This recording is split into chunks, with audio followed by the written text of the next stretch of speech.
Who are you? I'm the son. Come home. Garrett Sullivan had everything, millions in They're the bank, alive, respect barely. across 3 states, and a business empire that made grown men nervous. But the day he rode through that Wyoming blizzard and found his elderly parents alive in a stranger's cabin, he realized he had nothing at all. The woman who saved them wasn't impressed by his money, his name, or his guilt. She looked him dead in the eye and said 5 words that shattered his world. They'll come for us. "You can't buy decency, boy." Let them try. Before we begin, please subscribe to our channel and stay with this story until the very end.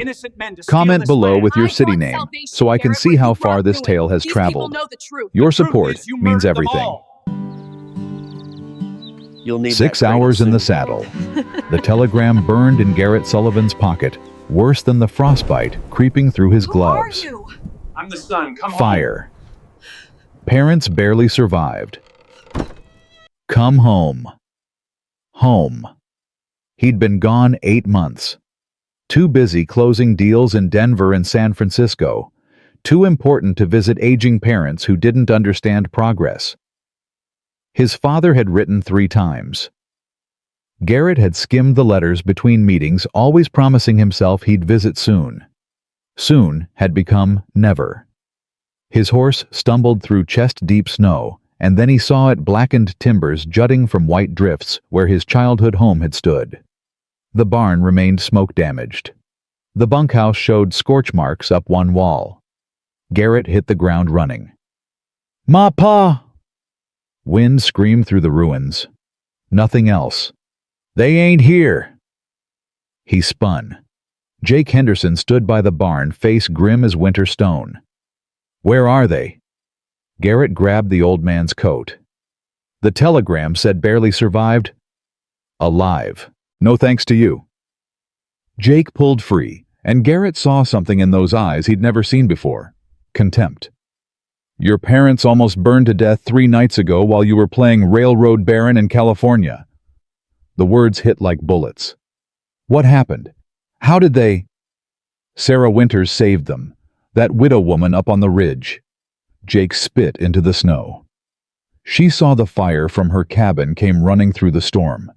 Dragged your ma out on her back while the roof collapsed.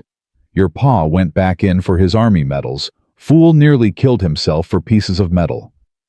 Sarah tackled him in the snow to stop him burning alive." Garrett's chest tightened. "Where are they now?" "Her cabin. Been there 3 days." Jake mounted his horse. "And don't you go up there acting like the big man throwing gold around like it fixes things.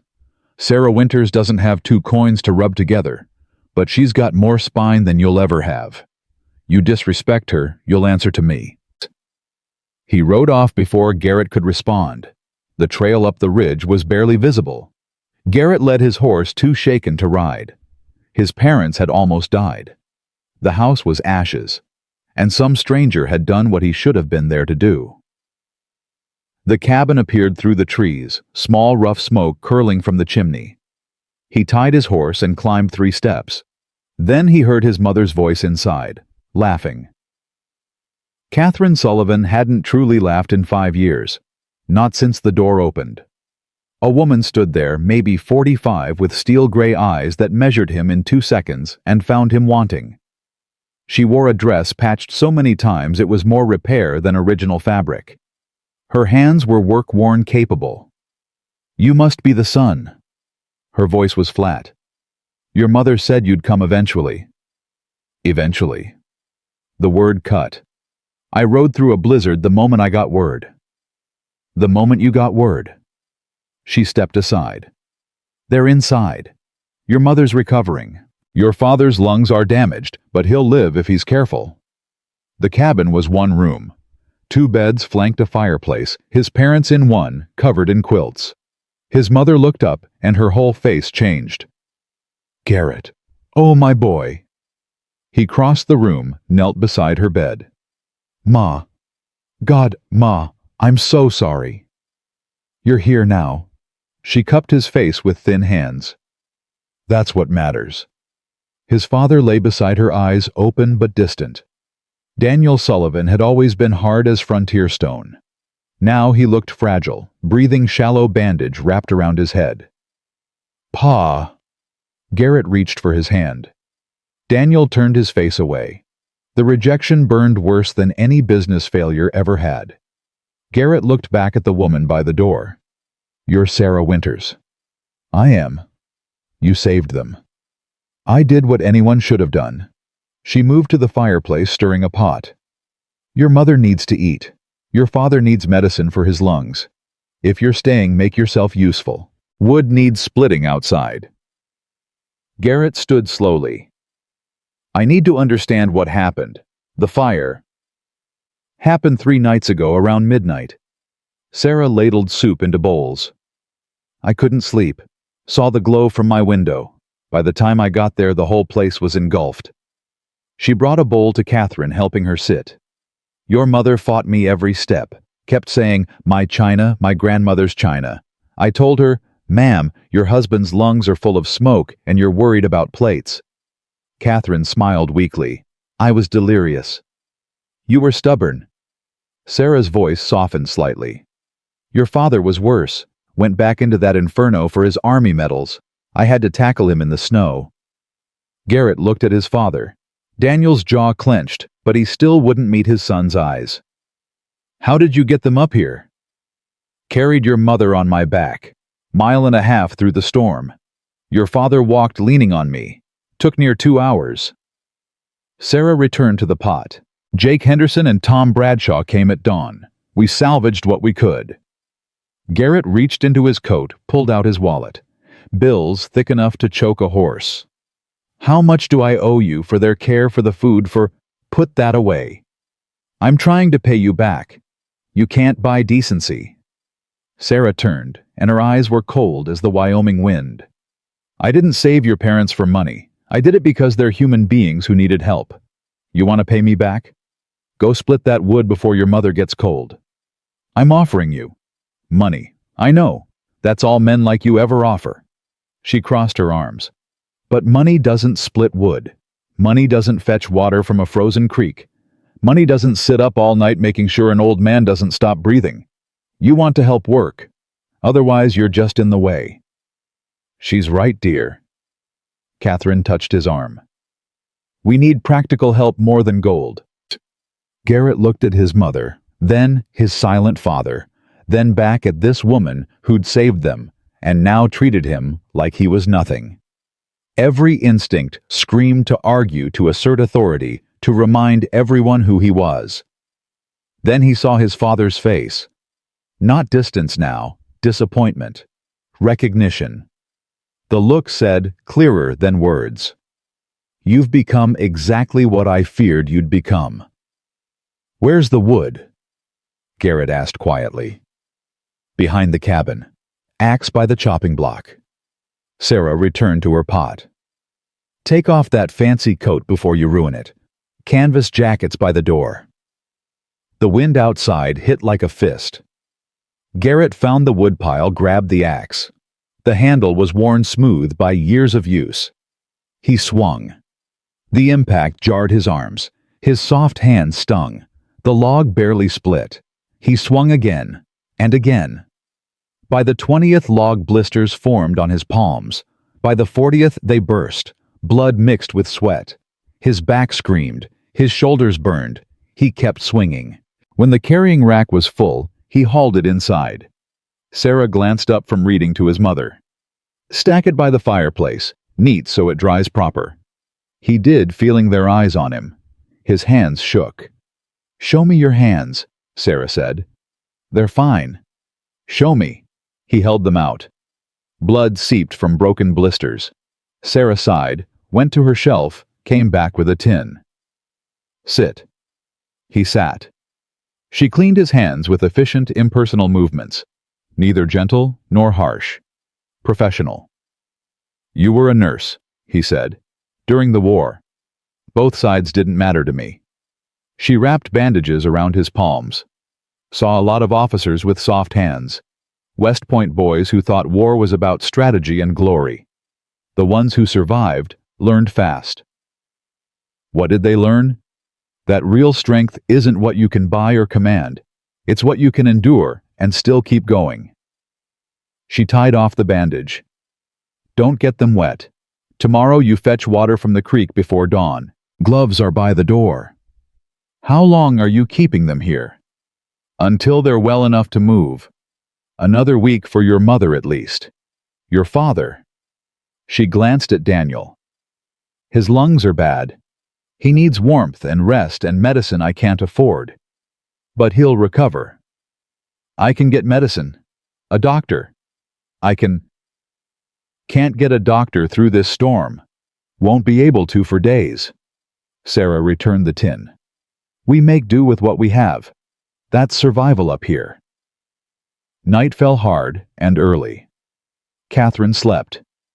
Daniel lay awake, staring at the ceiling. Sarah moved around the cabin with quiet efficiency medicines banking the fire, setting bread dough to rise. Garrett sat at the table watching. His whole life had been motion buying, selling, building, expanding. Stillness felt wrong. You can have my bed, Sarah said. I'll sleep by the fire. I'm not taking your bed. You'll do as you're told under my roof. She handed him a blanket and pillow. Your parents need quiet. You need rest. I need to keep watch on your father's breathing anyway. Your pride won't keep you warm, will it? He took the blanket. Hours later, lying in a stranger's bed, Garrett listened to his father's labored breathing and understood something that shamed him. This woman had more wealth than he'd ever possessed, not in gold or land, but in strength that carried people through storms, that saved lives without expecting payment, that gave up her own bed without hesitation. He'd spent 8 months building an empire. She'd spent 3 days rebuilding his family. When he woke before dawn, Sarah was already up moving in darkness. She handed him gloves without a word. The creek was a quarter-mile down. The water was so cold, it burned through his gloves. He slipped twice on ice, nearly fell once into the creek itself. The buckets felt like they weighed 50 pounds each on the walk back. Sarah took them, poured water into heating pots. Tomorrow, you'll spill less. Day after, you'll find the easier path. By week's end, you'll do it without thinking. How long did it take you to learn? She looked at him with something that might have been respect. I'm still learning, that's the point. His mother woke, smiled at him. His father turned his head away. Garrett split more wood. His hands bled through the bandages. He didn't stop. On the second day, Jake Henderson came back with Tom Bradshaw. They brought salvaged tools from the barn, a bag of Catherine's sewing supplies, Daniel's scorched army uniform. Found something else, Jake said, face grim. He handed Sarah a piece of charred wood. She examined it, went pale. This isn't from the house. No. Jake's voice was flat. That's pitch pine. Doesn't grow within 50 miles of here. Garrett took the wood. One end was cleanly cut, the other burned. What are you saying? I'm saying someone brought this wood to your parents' house. Jake met his eyes. I'm saying that fire was set deliberate. The cabin went silent, except for the crackling hearth. Who would? Garrett started. Same people who've been trying to run Sarah off her land for 2 years. Jake looked at Sarah. Difference is, now they've made it look like the Sullivans were the target. Sarah set down the wood carefully. They're getting bolder. They? Garrett's voice went hard. Who's they? Men who want my property. Sarah's jaw tightened. Been 3 offers in 2 years. Kept saying no. Then my chickens started disappearing. Then my fence post got cut. Then... She stopped. Then what? Then I found my dog with his throat cut. Her voice was flat, emotionless. Left on my porch with a note. Sell or worse things happen. Garrett's blood went cold. Why didn't you report it? To who? The sheriff? Sarah laughed without humor. Sheriff Tucker's cousin works for the land company making the offers. You think he'd help me? What land company? Sarah and Jake exchanged a look. Blackwood Ventures, Jake said finally. Run by Hiram Blackwood out of Cheyenne. been buying up property all along this ridge for the railroad expansion. The name hit Garrett like a gunshot. Hiram Blackwood, his business partner, the man who managed his Western investments while Garrett worked in California. No, the word came out strangled. No, Hiram wouldn't what? Sarah's eyes were sharp. Wouldn't burn down a house to scare people off their land? That's exactly what men like him do. You don't understand. Hiram works for me. I gave him authority to... Garrett stopped, realization dawning like sickness. To acquire property for the railroad expansion. Acquire. Jake's voice dripped contempt. That what you rich men call it when you steal people's homes? I didn't know.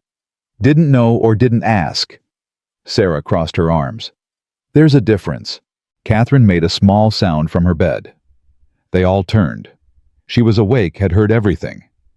Mom, your father tried to tell you. Catherine's voice was weak but clear. 6 months ago. Wrote you about the land company pressuring neighbors, about families losing their homes. You wrote back saying it was just business. Progress required sacrifice. The words were his own thrown back at him. Garrett felt dizzy. Pa! He looked at his father. Pa, did you know about the fire? Did you know it was arson? Daniel Sullivan spoke for the first time since Garrett had arrived. His voice was rough, damaged by smoke, but the words were clear. I knew. He coughed, wincing. Blackwood came to the house 2 days before the fire, said he had a final offer. I told him to go to hell. He said I'd regret it. Daniel finally looked at his son. I thought he meant legal trouble, foreclosure maybe. I didn't think... He coughed again, harder. Sarah moved quickly, helping him sit up, holding water to his lips. When the coughing subsided, Daniel continued. Didn't think he'd try to kill us. But that's what your business partner did, boy. Near murdered your mother and me because we wouldn't sell. I'll fix this. Garrett's hands clenched into fists, ignoring the pain from his blisters. I'll go to Cheyenne right now. I'll fire Blackwood. You'll do nothing until this storm passes. Sarah's voice was firm. Roads are impassable. You'd die before you made it 5 miles. Then as soon as the storm breaks, we all go. Sarah looked at each of them. Because if Blackwood was willing to burn down the Sullivan house with your parents inside, he won't stop there. He'll come back, and next time he won't care who's in the way. She's right. Jake moved to the window, looking out at the snow. Storm like this, we got maybe 3 more days before the pass clears. Then we move everyone to town. Safety in numbers. I can protect, Garrett started. You? Sarah's laugh was bitter. You're the reason we're in danger. Your money, your business deals, your partner. You brought this on us. The truth of it hit harder than any accusation. She was right. His empire, his expansion, his blind trust in Blackwood, it had all led here. To his parents nearly burning alive. To this woman's dog slaughtered. To families driven from their homes. I'll make it right, he said quietly. How? Sarah challenged. More money, more deals. That's what caused this mess. No. Garrett met her eyes. With the truth. With justice. With whatever it takes. Pretty words from a man with soft hands. Then I'll harden them. He held up his bandaged palms. You said real strength is what you can endure and keep going. I'm still here. Still splitting your wood. Still fetching your water. Still learning. Something shifted in Sarah's expression. Not softness exactly, but maybe the beginning of respect. We'll see, she said. Storm's got 3 more days. That's 3 more days of work. 3 more days of proving you mean what you say. And then we go to Cheyenne. Her voice went hard as winter iron. And we make your partner answer for what he's done. That night, as the wind howled and snow piled higher, Garrett sat beside his father's bed while the others slept. Pa, I'm sorry. For all of it. For being gone. For not listening. For... Sorry doesn't rebuild a house. Daniel's voice was rough. Sorry doesn't bring back Sarah's dog or the family's Blackwood drove out. I know. You know. Daniel coughed. You know, but you didn't care to know before. That's the problem with men like you become. You get so high up you forget to look down and see who you're stepping on. The words cut deep because they were true. That woman saved us with nothing but her 2 hands and a good heart. Daniel gestured toward Sarah, asleep in her chair by the fire. What have you got besides gold you didn't earn? Garrett had no answer. I'll tell you what you've got, Daniel continued. You've got 3 days to figure out if you're my son or just another railroad baron who thinks people are property to be acquired. You've got 3 days to decide if you're going to fix this mess with your money or with your character. Because money won't save us from Blackwood, won't save Sarah, won't save any of the families he's destroyed in your name. In my name, Garrett repeated. The weight of it settled on his shoulders like the Wyoming snow, cold, heavy, suffocating. In your name, Daniel confirmed. Now you decide what that name's gonna mean going forward. The old man closed his eyes, done talking. Garrett sat in the darkness, listening to his father's damaged breathing, watching Sarah keep vigil by the fire, and understanding for the first time in 8 months what he'd actually lost. Not just a house, not just his parents' trust, but himself. The man he'd meant to be. The man his father had tried to raise. 3 days until the storm broke. 3 days to split wood and fetch water and learn what it meant to earn respect instead of buy it. 3 days before he faced Hiram Blackwood and whatever hell came next. The fire crackled. Sarah stirred, checked his father's breathing, added another log without waking.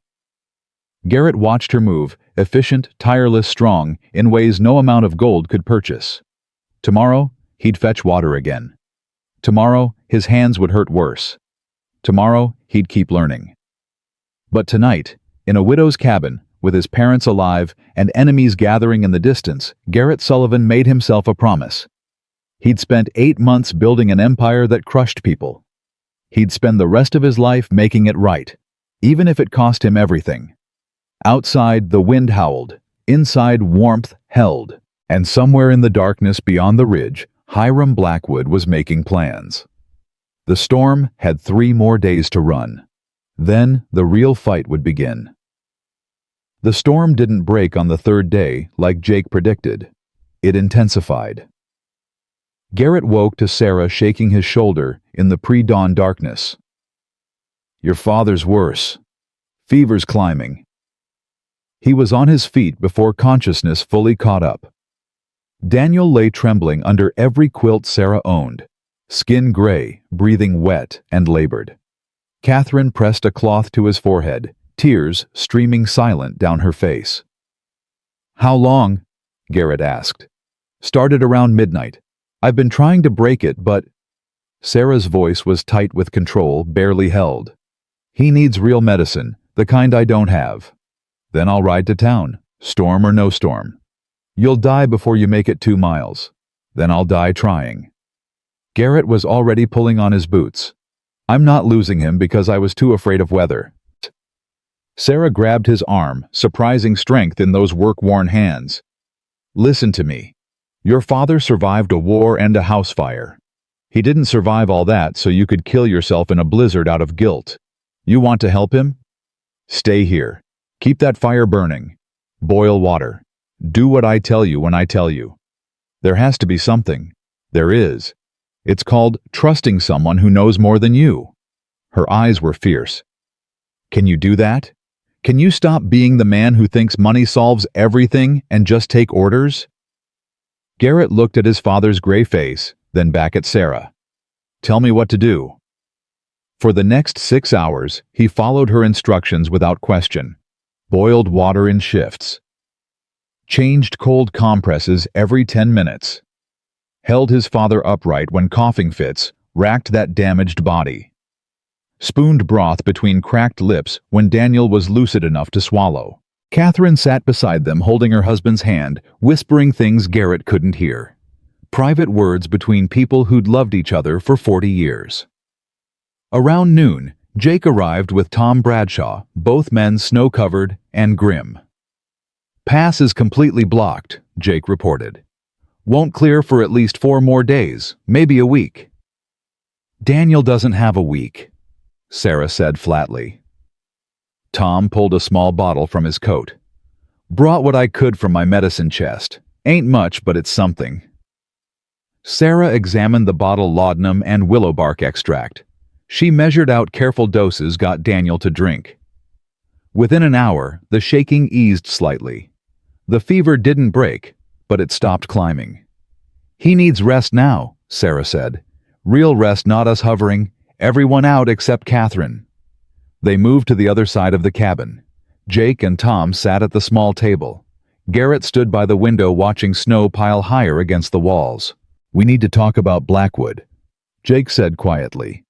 "Nothing to talk about." Garrett's voice was flat. "Soon as this storm breaks, I'm going to Cheyenne. I'm confronting him. I'm ending this." "And if he denies it?" Tom asked. "If he says the fire was an accident, if he's got the sheriff in his pocket like we think, then I'll find proof." "How?" Jake leaned back. "You're the one who gave him authority to acquire property. Far as anyone knows, you're partners in this. You accuse him, he accuses you right back.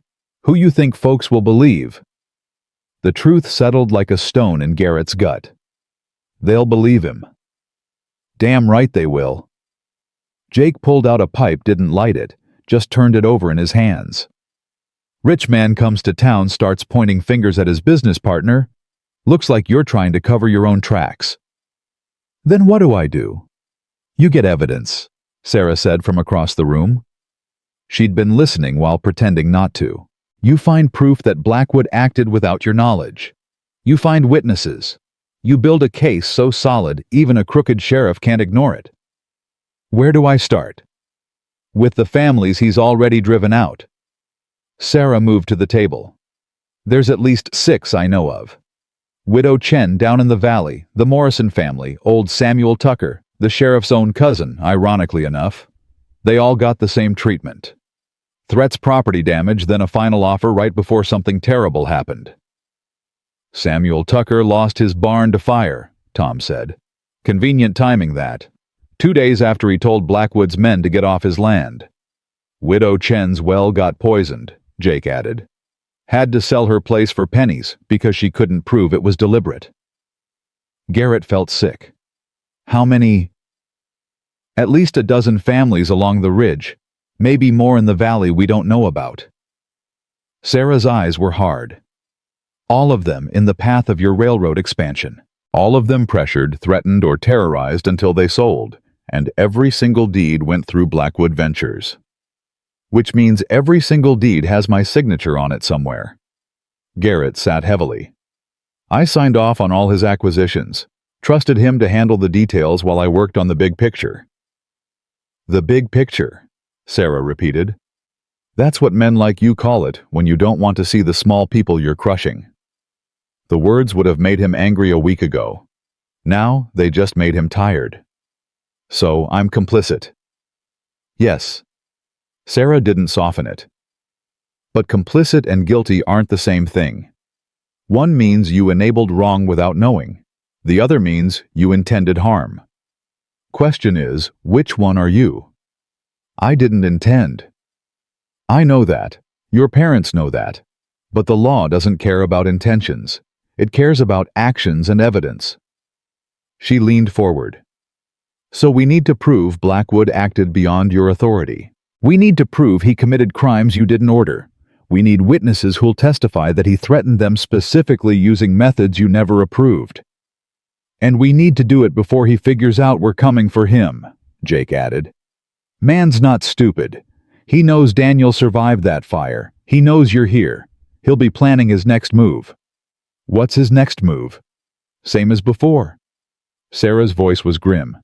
"Finish what he started. Your parents are witnesses to arson. I'm a witness to his threats. As long as we're alive, we're dangerous to him." Catherine's voice came from across the room, soft but clear.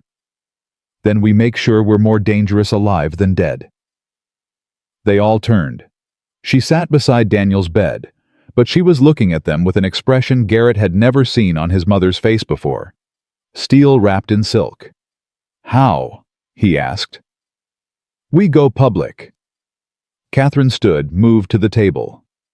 "We tell everyone what Blackwood did before he can silence us.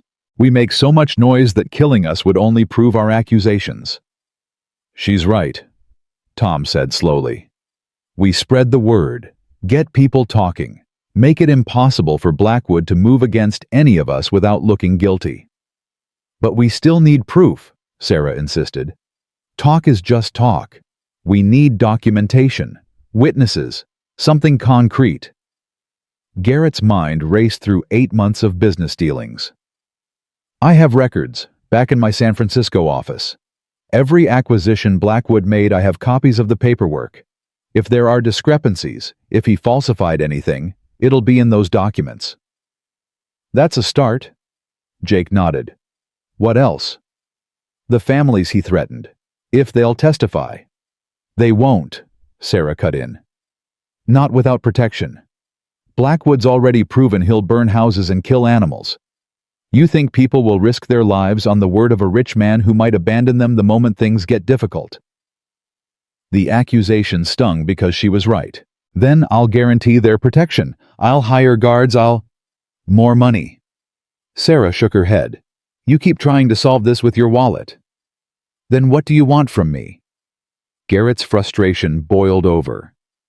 "You want me to fix this, but you won't let me use the only resources I have. You want proof, but you won't let me pay for protection so people will testify.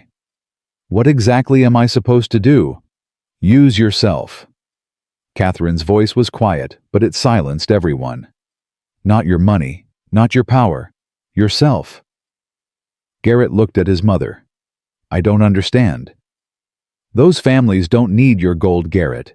They need to see that you're willing to stand with them, that you're willing to risk what they're risking, that you're not just another rich man who'll use them and disappear when things get dangerous." Catherine moved closer. "Your father and I almost died in that fire. Sarah lost her dog. The Morrisons lost their home. What have you lost?" The question hung in the air. "I've lost—" Garrett started, then stopped. What had he lost? Money. He had more than he could spend in 10 lifetimes. His business empire. It was built on foundations he now knew were rotten. His reputation. Among people whose respect was bought, not earned. "Nothing," he finished quietly. "I've lost nothing that matters." "Then lose something," Sarah said. "Burn your bridges with Blackwood, publicly. Make it clear you're not his partner anymore. Make yourself as vulnerable as the rest of us." "If I do that, I lose my leverage. I lose my ability to—" "To what? Buy your way out." Sarah stood. "That's your problem right there. You think leverage is about money and power. Real leverage is having nothing left to lose and fighting anyway. That's what these families have. That's what makes them dangerous to Blackwood, despite having no money or influence. You want me to destroy my own business. I want you to decide what that business is worth." Sarah's eyes were hard. "Is it worth more than your parents' lives? More than the families Blackwood destroyed in your name? More than your own soul?" Garrett looked around the room, at Jake and Tom watching him with measuring eyes, at his mother waiting to see what kind of man her son had become, at his father unconscious, but still a presence, still a judgment, at Sarah Winters, who'd saved his parents, and now stood before him demanding he save himself. "If I break with Blackwood publicly, he'll come after me," Garrett said slowly. "Yes. He'll try to destroy my reputation, claim I'm the one behind the threats and fires. Probably. He might try to kill me. Almost certainly." Sarah crossed her arms. "So the question isn't whether you'll lose something. The question is whether you're brave enough to lose everything and fight anyway." The room was silent, except for Daniel's labored breathing and the wind howling outside. Garrett thought about the man he'd been 8 months ago. Confident, successful, respected. He'd built an empire on efficiency and calculated risk. He'd made millions by knowing when to leverage and when to fold. That man would never take this risk. That man would cut his losses, distance himself from Blackwood, quietly rebuild his reputation, slowly and carefully. That man was a coward. "All right." Garrett's voice was steady. "Tell me what I need to do." Sarah's expression didn't change, but something shifted behind her eyes. "First, we make a list. Every family Blackwood pressured, every witness who might testify, every piece of evidence we can gather. Second," Catherine added, "we write everything down, multiple copies. We send them to different people, newspapers, lawyers, anyone who might care. Insurance in case something happens to us." Third, Jake said, "We wait for this storm to break. Then we move everyone to town at once. Safety in numbers, like I said. We make sure Blackwood knows we're coming and that we're not alone. And fourth," Tom finished, "we pray we're faster than he is." They worked through the afternoon writing lists by firelight. Sarah's memory was sharp. She knew every family along the ridge, every incident, every threat. Catherine remembered details from letters Daniel had received. Jake and Tom added stories from the valley. By evening, they had 12 families documented. 23 separate incidents of threats, property damage, or suspicious accidents. All of them in the 6 months since Garrett had given Blackwood authority to acquire land. "This is damning," Garrett said, staring at the pages. "Even without physical proof, the pattern is clear." "Pattern isn't proof in court," Sarah reminded him. "But it's enough to start asking questions, enough to make people listen." "Who do we send this to?" "The territorial governor, for one." Catherine had been making her own list. "Judge Morrison in Laramie. He's got no love for railroad companies. The territorial marshal. And the newspaper editors in Cheyenne and Denver." "Blackwood probably owns half of them," Jake said. "Then we send it to all of them and see who bites." Catherine's voice had steel in it. "We make enough noise that silence becomes suspicious." Daniel stirred, coughed wetly. Sarah was beside him in seconds, helping him sit, holding water to his lips. His fever had come down, but not broken. His skin was still gray. "Pa." Garrett knelt beside the bed. "We're building a case against Blackwood. We're going to stop him." Daniel's eyes focused slowly. "How?" "However we have to." "That's not a plan, boy. That's wishful thinking." "Then tell me what to do. Tell me how to fix this." Daniel coughed again, wincing. When he spoke, his voice was barely above a whisper. "You can't fix everything. Some things stay broken. Some damage lasts." He reached out, gripped Garrett's arm with surprising strength. "But you can stop more damage from happening. You can stand between Blackwood and the next family he tries to destroy. That's not fixing. That's just fighting." "I don't know how to fight this kind of fight." "You learn." Daniel's grip tightened. "Same way you learn to split wood. Same way you learn to fetch water. You do it badly at first. Your hands bleed. You fail. But you keep going until you get it right. And if I fail, if people get hurt because I'm too slow or too stupid to, then you fail." Daniel released his arm. "But at least you'll fail fighting instead of running. That's the only honor left to men like us who've already made our mistakes. We don't get redemption. We just get the chance to stop making it worse." Garrett looked at his father, really looked at him. Not the hard frontier man he'd feared as a child. Not the disappointed parent he'd avoided as an adult. Just a sick old man who'd survived war and fire and was still trying to teach his son something important. "I understand," Garrett said. "No, you don't." Daniel closed his eyes. "But you will. That's what the next few weeks will teach you." That night, as the storm raged and Daniel slept fitfully, Garrett sat at the table, writing letters by candlelight. Letters to the governor, the marshal, the newspapers. Letters explaining his role in Blackwood Ventures, his absence during the land acquisitions, his horror at discovering the methods used. Letters that would destroy his reputation the moment they became public. Sarah read over his shoulder. "You're really going to send these? You told me to burn my bridges." "I told you to be willing to burn them. Didn't think you'd actually do it." "Why not?" She was quiet for a moment. Because rich men don't usually give up their wealth for people they don't know. They don't usually admit wrongdoing, even accidentally. They don't usually. She stopped. Usually what? Usually change. Sarah sat across from him. People like you, you're set in your ways. You've got too much invested in being who you are. Changing means admitting you were wrong, and men with money and power don't like admitting they're wrong about anything. I've been wrong about everything. Garrett set down his pen. Wrong about Blackwood. Wrong about progress requiring sacrifice. Wrong about what makes a man successful. Wrong about what matters. He looked at her. My father almost died because I was wrong. You lost your dog because I was wrong. Families lost their homes because I was wrong. So yes, I'm willing to admit it, in writing, to everyone who'll read it. Sarah studied him in the candlelight. You mean that? Every word. Your business partners will abandon you. Good. If they're anything like Blackwood, I don't want them. Society will turn its back. They already have. I just didn't notice because I was too busy counting money. You'll be alone. Garrett looked around the cabin, at his sleeping parents, at Jake and Tom playing cards by the fire, at Sarah watching him with those measuring eyes. No, he said. I don't think I will. Something changed in her expression. Not warmth exactly, but the beginning of trust. You're full of surprises, rich boy. My name is Garrett. I know your name.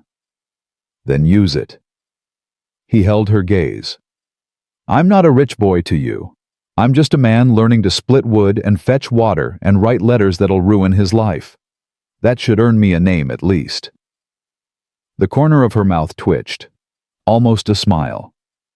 All right, Garrett. Finish your letters. We've got 4 more days until the storm breaks, and every one of those days needs to count. What do we do in the meantime? We prepare. Sarah stood moved to her supplies. We make copies of everything. We pack what we need to move fast when the time comes. We make sure your father is strong enough to travel. And we plan for every way this could go wrong. How many ways is that? Too many to count. She pulled down a bundle of cloth, started organizing medical supplies. Blackwood could come here before we leave. He could have men waiting on the road to town. He could get to the witnesses before we do. He could bribe the marshal. He could kill us all and burn the evidence. Garrett finished. That too. You're very calm about this. Sarah paused, hands on a roll of bandages. I stopped being afraid 2 years ago when I found my dog with his throat cut. Fear is useful when it makes you careful. After that, it's just weight you don't need to carry. She looked at him. You scared? Terrified. Good. That means you're taking this seriously. She resumed packing. Just don't let it paralyze you. Fear's like fire. It keeps you warm or it burns you alive. Your choice, which? They worked in silence for a while. Garrett finished his letters, sealed them, addressed them to a dozen different people and institutions. Sarah organized supplies into packs, 1 for Catherine, 1 for Daniel, 1 for herself. Practical items, medicine, food, weapons. You have guns? Garrett asked, watching her wrap a revolver in oilcloth. I have everything I need to survive. Been that way for 2 years. She placed the gun carefully in her pack. You know how to shoot? I can shoot. Shooting targets and shooting men are different things. I know. Do you? Sarah turned to face him. Because when we get to town, when we confront Blackwood, when this thing turns violent, and it will turn violent, you're going to have to decide if you can pull that trigger. If you can take a life to save your own or someone else's. That's not a decision you want to make in the moment. You're saying I should decide now. I'm saying you should know yourself well enough to understand what you're capable of. Because if you freeze up when things get bad, people die. If you shoot when you shouldn't, innocent people die. Either way, you live with it forever. Have you killed anyone? During the war, yes. Couldn't always save lives without taking others. Her voice was flat, matter-of-fact. I don't regret it, but I don't forget it either. Every face is still there when I close my eyes. Every choice I made, right or wrong, is mine to carry. How do you live with it? By making sure those deaths meant something. By saving more lives than I took. By never pretending it didn't cost me something. She met his eyes. You're about to make choices that'll cost you too. Your money, your reputation, maybe your life. Question is, are you ready to pay? Garrett thought about his father lying feverish in bed, about Catherine's quiet strength, about families driven from their homes, about a dead dog left on a porch as a warning. I'm ready. We'll see. Sarah returned to her packing. Storm breaks in 4 days. That's when we find out who you really are. The next 3 days passed in strange, suspended time. The storm raged. Daniel's fever finally broke on the second day, leaving him weak but lucid. Catherine regained her strength, helping Sarah with cooking and mending. Jake and Tom came and went, bringing news from other families, spreading word carefully that something was building, that action was coming. Garrett split wood until his hands hardened, fetched water until he learned the easiest path, helped Sarah with nursing duties, learning to change bandages and measure medicine. Sat with his father, rebuilding a relationship, one quiet conversation at a time. You've changed, Daniel said on the third day. They sat together while the others slept, watching snow fall past the window. Have I?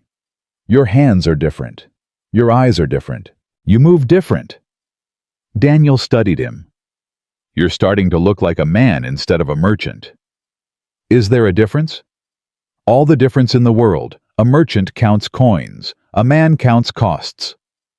Daniel coughed softer, now healing. You're learning to count costs. That's something. Is it enough? Nothing's ever enough, but it's a start. His father reached over, squeezed his shoulder. I'm proud of you, son.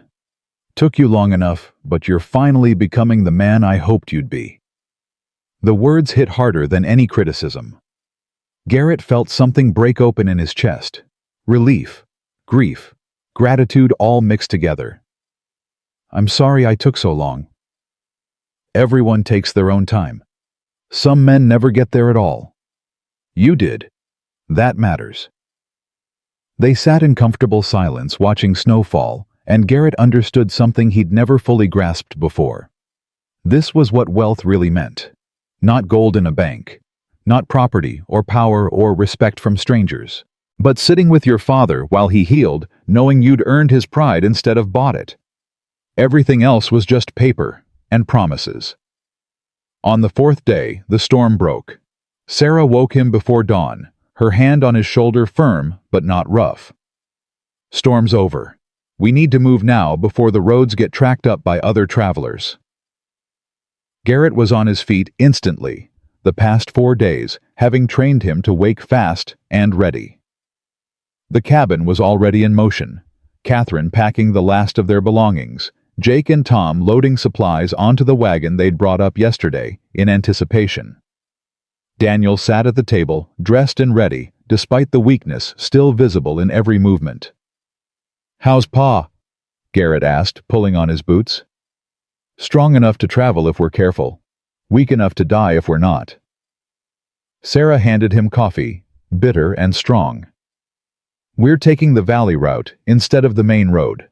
Longer but less exposed. If Blackwood has men watching for us, they'll expect us on the main pass. How long to town? 6 hours if your father holds up.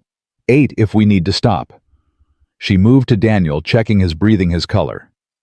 You tell me the moment you feel dizzy or short of breath. Pride won't help you if you collapse in the snow. Yes, ma'am. Daniel's voice was stronger than yesterday, but the damage to his lungs was still audible. Though I notice you giving orders to everyone except your own stubborn self. Someone has to. Sarah's lips twitched, almost a smile. And since everyone else here seems determined to get themselves killed, might as well be the woman who knows how to patch you back together afterward. They loaded the wagon as sunlight broke over the ridge, turning snow into blinding white. Catherine sat beside Daniel, both of them wrapped in every blanket Sarah owned. Garrett rode his horse alongside Sarah on her own mare. Jake and Tom formed a loose guard, one ahead, scouting one behind, watching their back trail. The valley route wound through pine forest, following a frozen creek bed. The silence was absolute, except for wagon wheels crunching snow and their own breathing visible in the cold air. Every bird call made Garrett's hand move toward the revolver Sarah had insisted he carry. Every shadow between trees could be a man with a rifle. "You're jumpy," Sarah observed, riding beside him. "I've never been hunted before." "You're not being hunted yet, but you're right to be ready." She sat her saddle like she'd been born there, relaxed but alert. "When we get to town, we go straight to the marshal's office. We don't stop. We don't talk to anyone else first. We get our story on record before Blackwood knows we're there. And if the marshal's already in Blackwood's pocket like you think, then we go to the newspaper, then the telegraph office. Then we stand in the middle of the street and shout it to everyone who'll listen." Her jaw was set. "Point is to get the truth out fast and public. Make it impossible to silence without looking guilty. That won't stop him from trying." "No, but it'll make him sloppy. Desperate men make mistakes. We just need him to make one big enough that even a corrupt sheriff can't ignore it." They rode in silence for a while. The sun climbed higher, but the cold didn't break. Garrett's breath frosted his beard. His hands ached even through gloves, the new calluses still tender. "Can I ask you something?" he said finally. "Depends what you're asking." "Why did you save my parents?"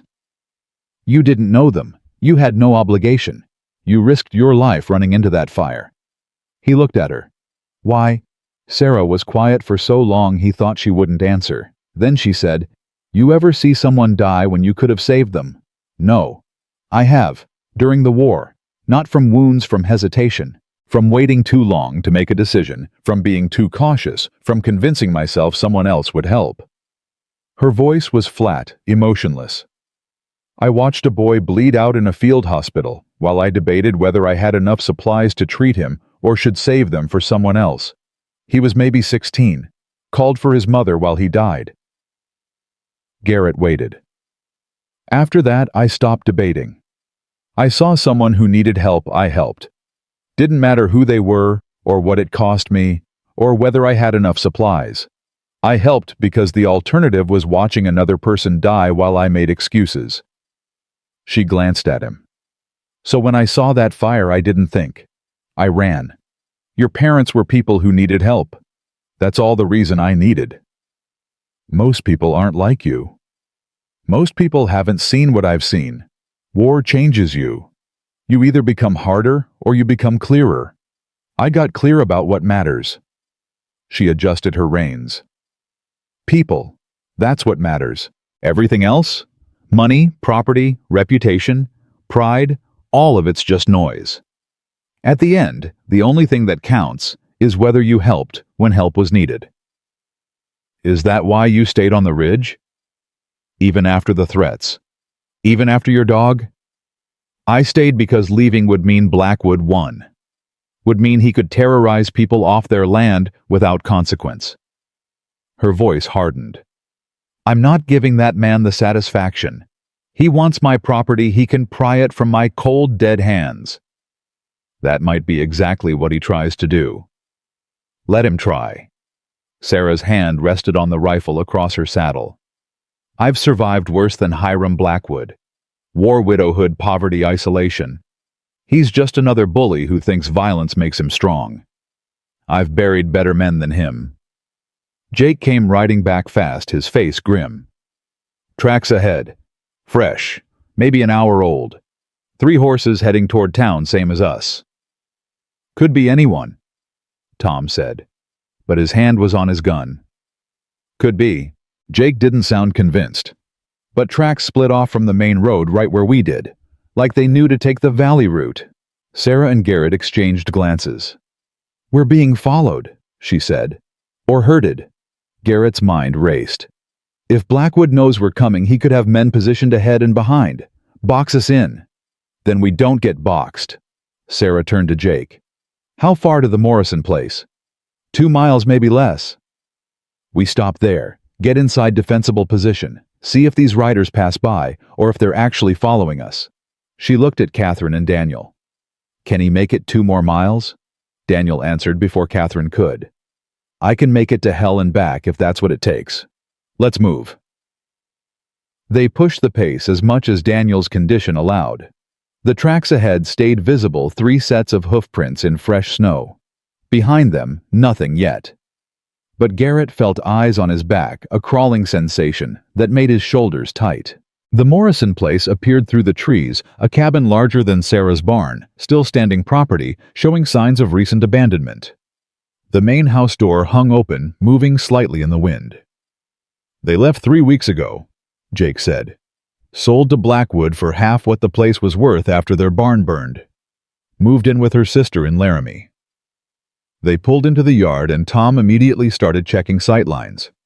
Good position. Backs to the ridge, clear view of the approach. If someone's coming for us, we'll see them first. Get Daniel and Catherine inside, Sarah ordered. Garrett, help me with the horses. Jake, Tom, watch those tracks and our back trail. They worked fast. Within minutes, Daniel was settled in the abandoned cabin, Catherine beside him. The horses were in the barn out of sight. Jake and Tom had positioned themselves at windows facing different directions. Garrett stood with Sarah at the front window watching the tree line. What now? Now we wait, see if those riders show themselves. And if they do, we find out if they're friendly or if we're in for a fight. She checked her rifle calm, as if discussing the weather. You remember what I said about knowing if you can pull the trigger? I remember. Good, because you're about to find out. They didn't have to wait long. 20 minutes later, 3 riders emerged from the trees following their tracks directly to the Morrison property. They rode with purpose, not caution. Confident. That's Marcus Webb, Jake said, recognition in his voice. Works for Blackwood, enforcer type. The other 2 I don't know, but they've got the look. The look? Garrett asked. Men who get paid to hurt people. Sarah's voice was cold. Men who like their work. The riders stopped 50 yards out, making no attempt to hide. Marcus Webb was a big man, thick through the shoulders, with a face that looked like it had been in too many fights. He sat his horse and stared at the cabin. Then he smiled. Sullivan, he called out. I know you're in there. You and that meddling widow woman. Blackwood wants to talk. Talk from there, Garrett shouted back. Say what you came to say. Now that ain't friendly. We rode all this way. Least you could do is come out, have a civilized conversation. Civilized? Sarah laughed without humor. Like burning down houses with people inside, that kind of civilized? Webb's smile didn't falter. Don't know what you're talking about, ma'am. We're just here to deliver a message from Mr. Blackwood. He's heard some concerning rumors. Wants to clear the air before things get out of hand. What kind of message? Garrett demanded. The kind best delivered in person, private-like. Webb's hand rested casual on his gun. You come out, we talk reasonable. You stay in there well. Things might have to get unreasonable. There it is, Tom muttered. The threat wrapped in friendly words. Daniel's voice came from across the room, weak but clear. Tell Blackwood he can go to hell. We're going to the marshal, and we're telling him everything. Webb's expression darkened. That wouldn't be wise, old man. The marshal's a busy fellow. Might not have time for wild accusations from people who've recently suffered tragic accidents. Fires can be so unpredictable. Might have another one right here if folks don't see reason. You just threatened us in front of witnesses, Garrett said. Everything you're saying, everything you're doing right now, it's just more evidence against Blackwood. Evidence. Webb laughed. You mean the word of a crazy widow woman, a sick old man, and a rich boy who's about to lose everything. That you're evidence. He leaned forward in his saddle. Mr. Blackwood owns the marshal, owns the sheriff, owns half the judges in the territory. You really think anyone's going to believe you over him? I do. A new voice came from the tree line. Everyone turned. A man rode out of the forest on a gray horse badge visible on his coat. He was maybe 50, weathered and hard, with eyes that had seen everything and been surprised by none of it. Marshal Kane. Webb's confidence faltered slightly. This doesn't concern federal law.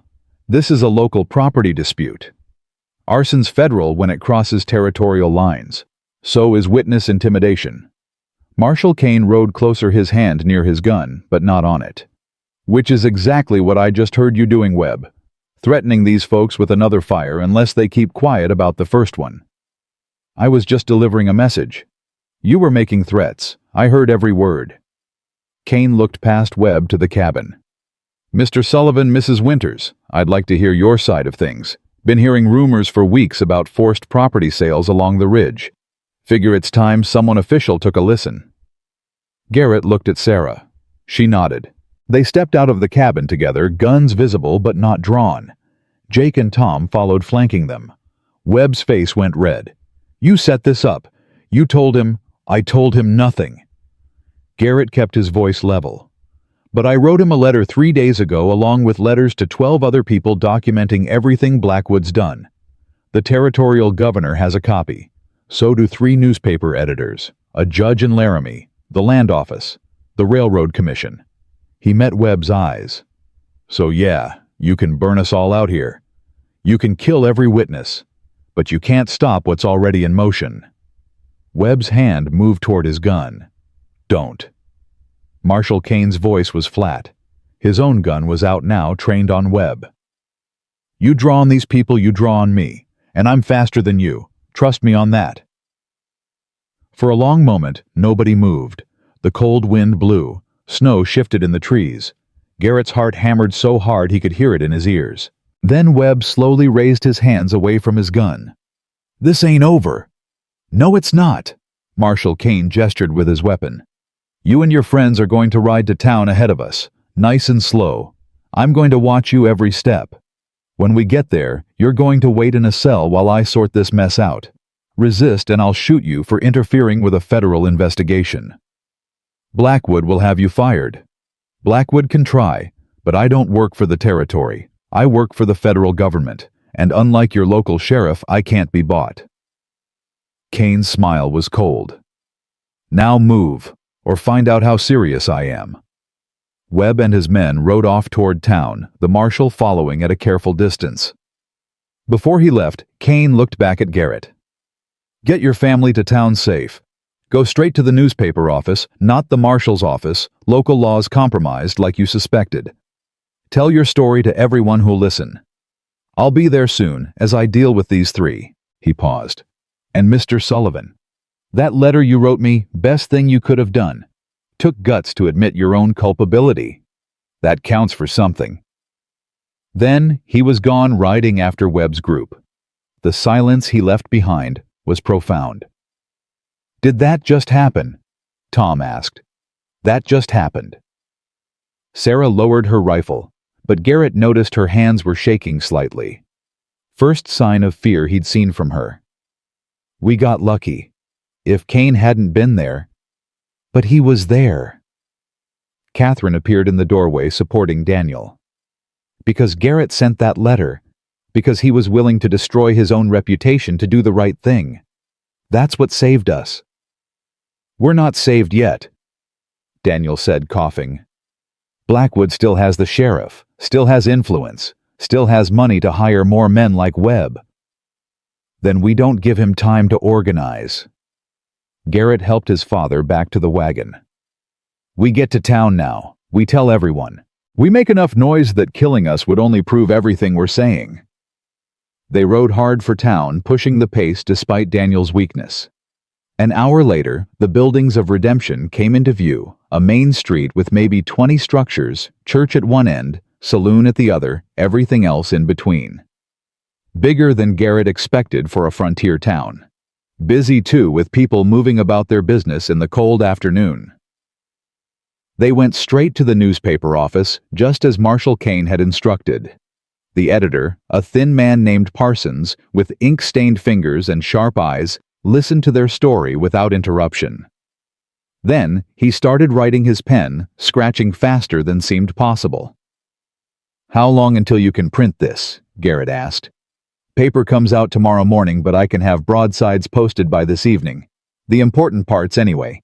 The accusations, the witnesses, the pattern of threats and fires." Parsons looked up. "You understand what this means? Once this goes public, you'll be accused of everything Blackwood's actually done. He'll claim you're covering your tracks, shifting blame to save yourself." "I know. Your business relationships will collapse. Your reputation will be destroyed. Even if we prove Blackwood's guilt, the stain on your name won't ever fully wash clean." Parsons studied him. "You're a rich man. You could walk away from all this. Pay some fines, distance yourself, quietly rebuild somewhere else. Why are you doing this?"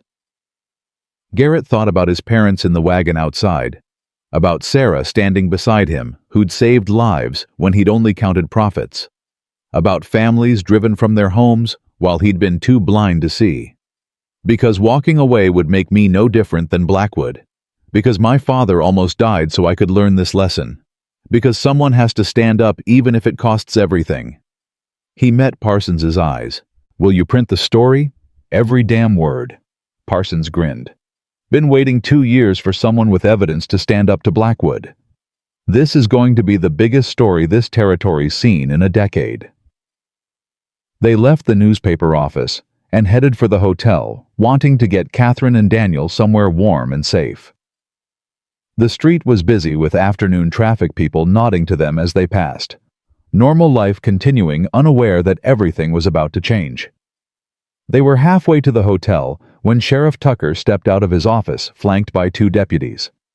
He was a round man with a politician's smile and a bully's eyes. "Garrett Sullivan," he called out. "Need to have a word with you about some accusations being thrown around. Seems you've been spreading lies about a respected businessman." "Not lies. Truth." Garrett kept walking. "And I've already talked to Marshal Kane. Federal jurisdiction, so if you'll excuse us." "Federal jurisdiction don't mean nothing until a crime's been proven. Right now, all I got is a rich man slandering his business partner." Tucker moved to block their path. "That's a local matter, which means my jurisdiction." "Get out of the way!" Sarah's voice was cold. "We're going to the hotel. We're not talking to you without Marshal Kane present." "Now that's not friendly, Mrs. Winters, especially since you've been making accusations too, about property damage, threats, dead animals." Tucker's smile never wavered. "Real serious claims, the kind that require evidence, which you don't seem to have." "We have 12 witnesses." "Witnesses?" Tucker laughed. "You mean people who've already sold their property and moved on? People who might say anything for money or attention? That ain't evidence, ma'am. That's gossip." A crowd was gathering now, people sensing confrontation. Garrett saw faces he didn't recognize, shopkeepers and ranchers and townspeople drawn by the commotion. "Perfect." "You're right," Garrett said loudly, making sure everyone could hear. "We don't have evidence yet, not physical evidence. But we have a pattern. 12 families pressured by Blackwood Ventures. Threats, property damage, suspicious fires. All of them in the path of railroad expansion. All of them sold for less than market value after something terrible happened to them. That's just business. No, that's terrorism." Garrett turned to face the crowd directly. "I'm Garrett Sullivan. I own Blackwood Ventures with Hiram Blackwood. And I'm here to tell you all that my business partner has been using criminal methods to acquire property. Arson, intimidation, threats. He burned down my parents' house with them inside. He killed Sarah Winter's dog and left it on her porch as a warning.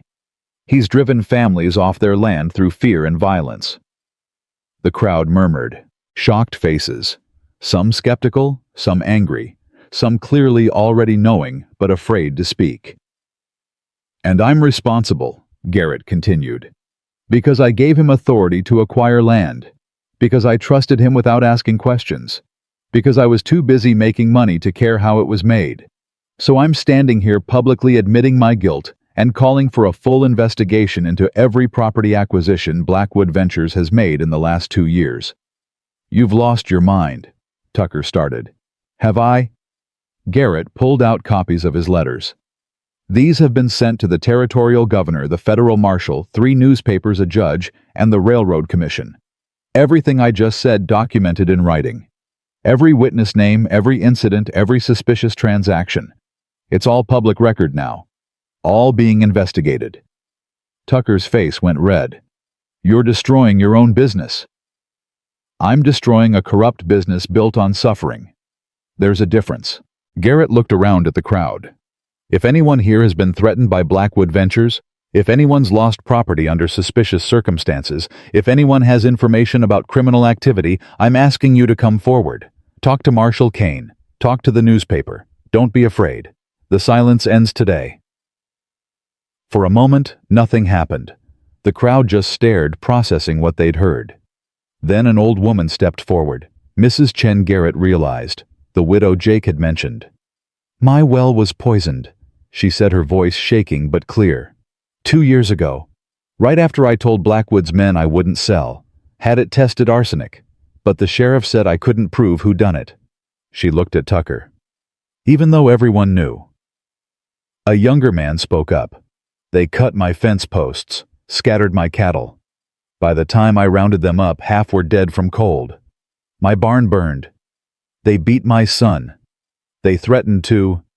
One by one, people stepped forward. Voices that had been silent for years suddenly finding courage in numbers. Each one adding another piece to the pattern, another nail in Blackwood's coffin. Sheriff Tucker looked panicked, now realizing he was losing control of the narrative. These are just accusations. No. Marshal Kane's voice cut through the crowd. He rode up with Webb and the other 2 men in chains. These are witnesses, and I'm taking statements from every single one of them. Federal investigation as of now. Sheriff Tucker, you're relieved of this case due to conflict of interest. You can't. I can and I am. Kane dismounted. Your cousin lost property to Blackwood Ventures. That makes you compromised. Anyone wants to file complaints, you come to me. Anyone tries to interfere with witnesses, they'll answer to federal charges. Tucker started to argue, saw the crowd's faces, and apparently thought better of it. He stormed back to his office, deputies following. Garrett felt Sarah's hand on his arm. You did it, she said quietly. You broke the silence. We broke it. He looked at her. You saved my parents. You stood up to threats when everyone else stayed quiet. You showed me what real courage looks like. All I did was finally start listening. Still. Her eyes held something new. Not warmth exactly, but recognition. Respect. Takes a rare man to destroy his own empire because it's the right thing to do. I'm just trying to be the man my father wanted me to be. You're getting there. She squeezed his arm, then let go. Come on. Your parents need rest. We all do.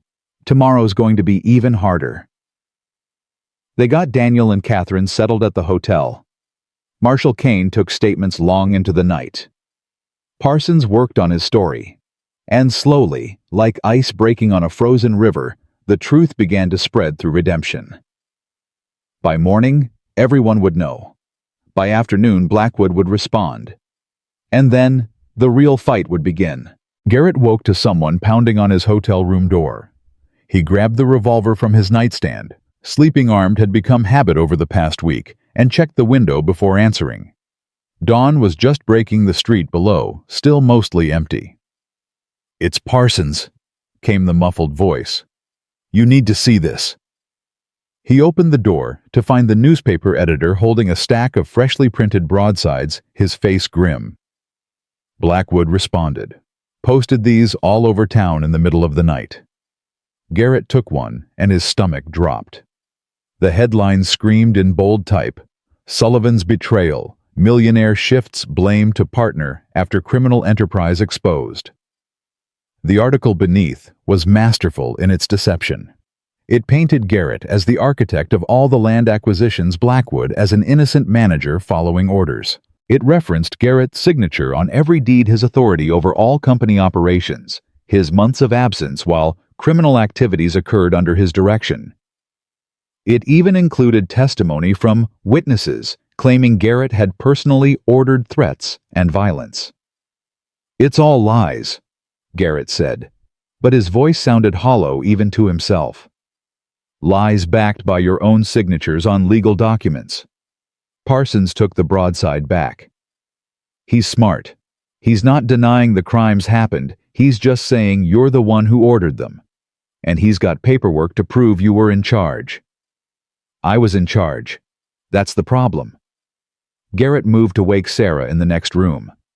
"I gave him authority. I signed off on acquisitions without asking questions.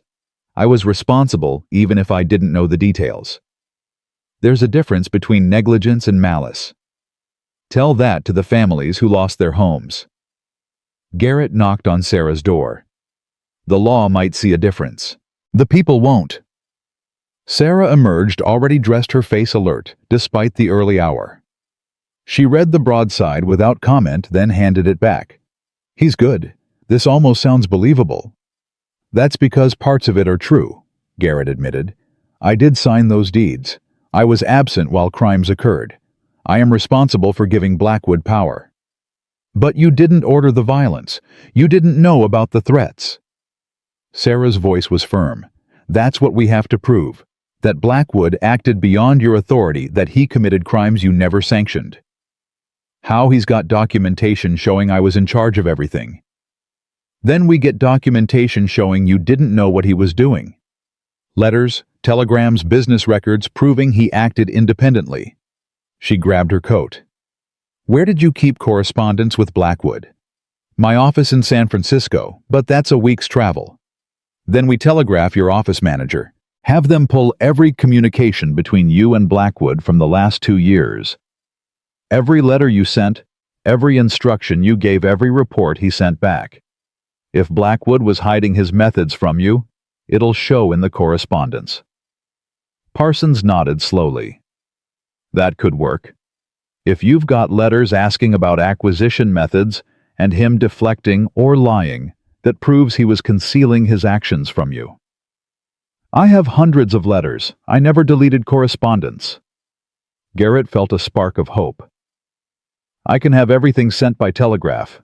Key excerpts at least enough to show the pattern." "Do it now, before Blackwood thinks to intercept the communications." Sarah was already moving toward the door. "I'm going to talk to the witnesses from yesterday.